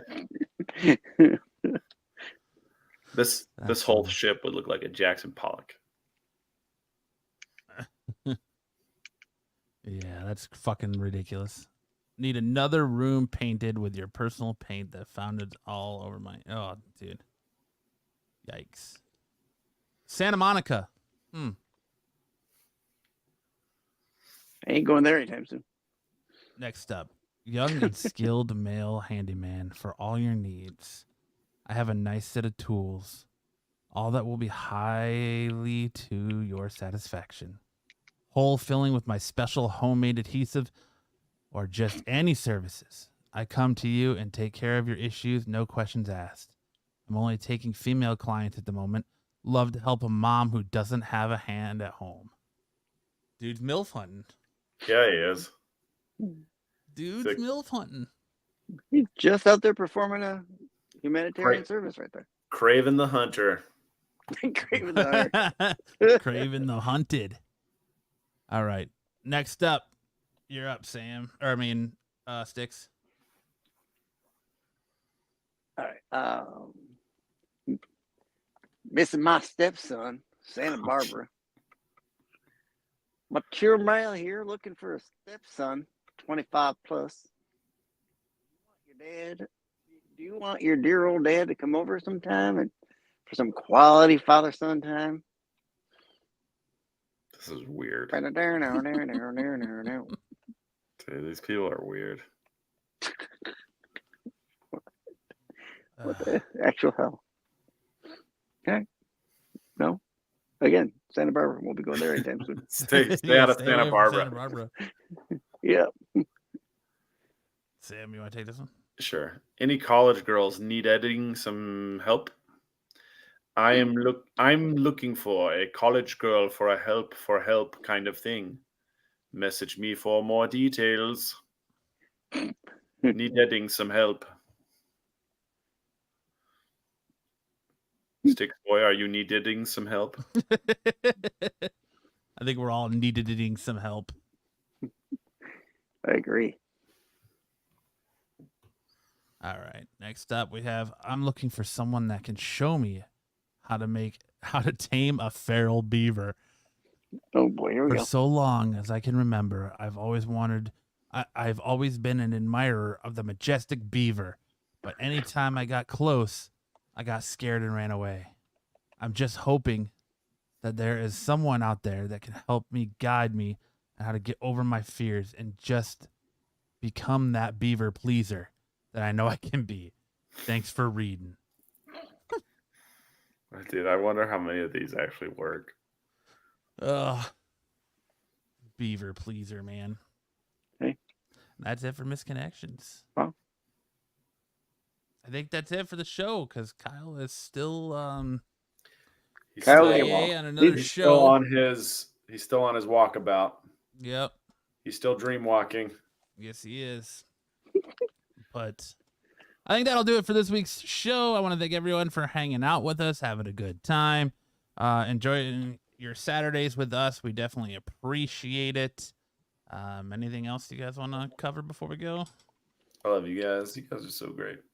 Just you guys are check out all the fantastic. other shows on the channel throughout the week. Yeah, make sure to check out the Star Wars show tomorrow night, the tax show on Wednesday night, Olive Peace shorts.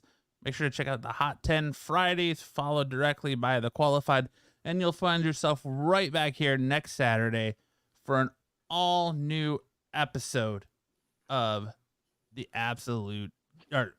of Saturday Night Special. Jesus Christ. Yeah, what are you going to do? All right. See everyone next time. Deuces. Either you've got me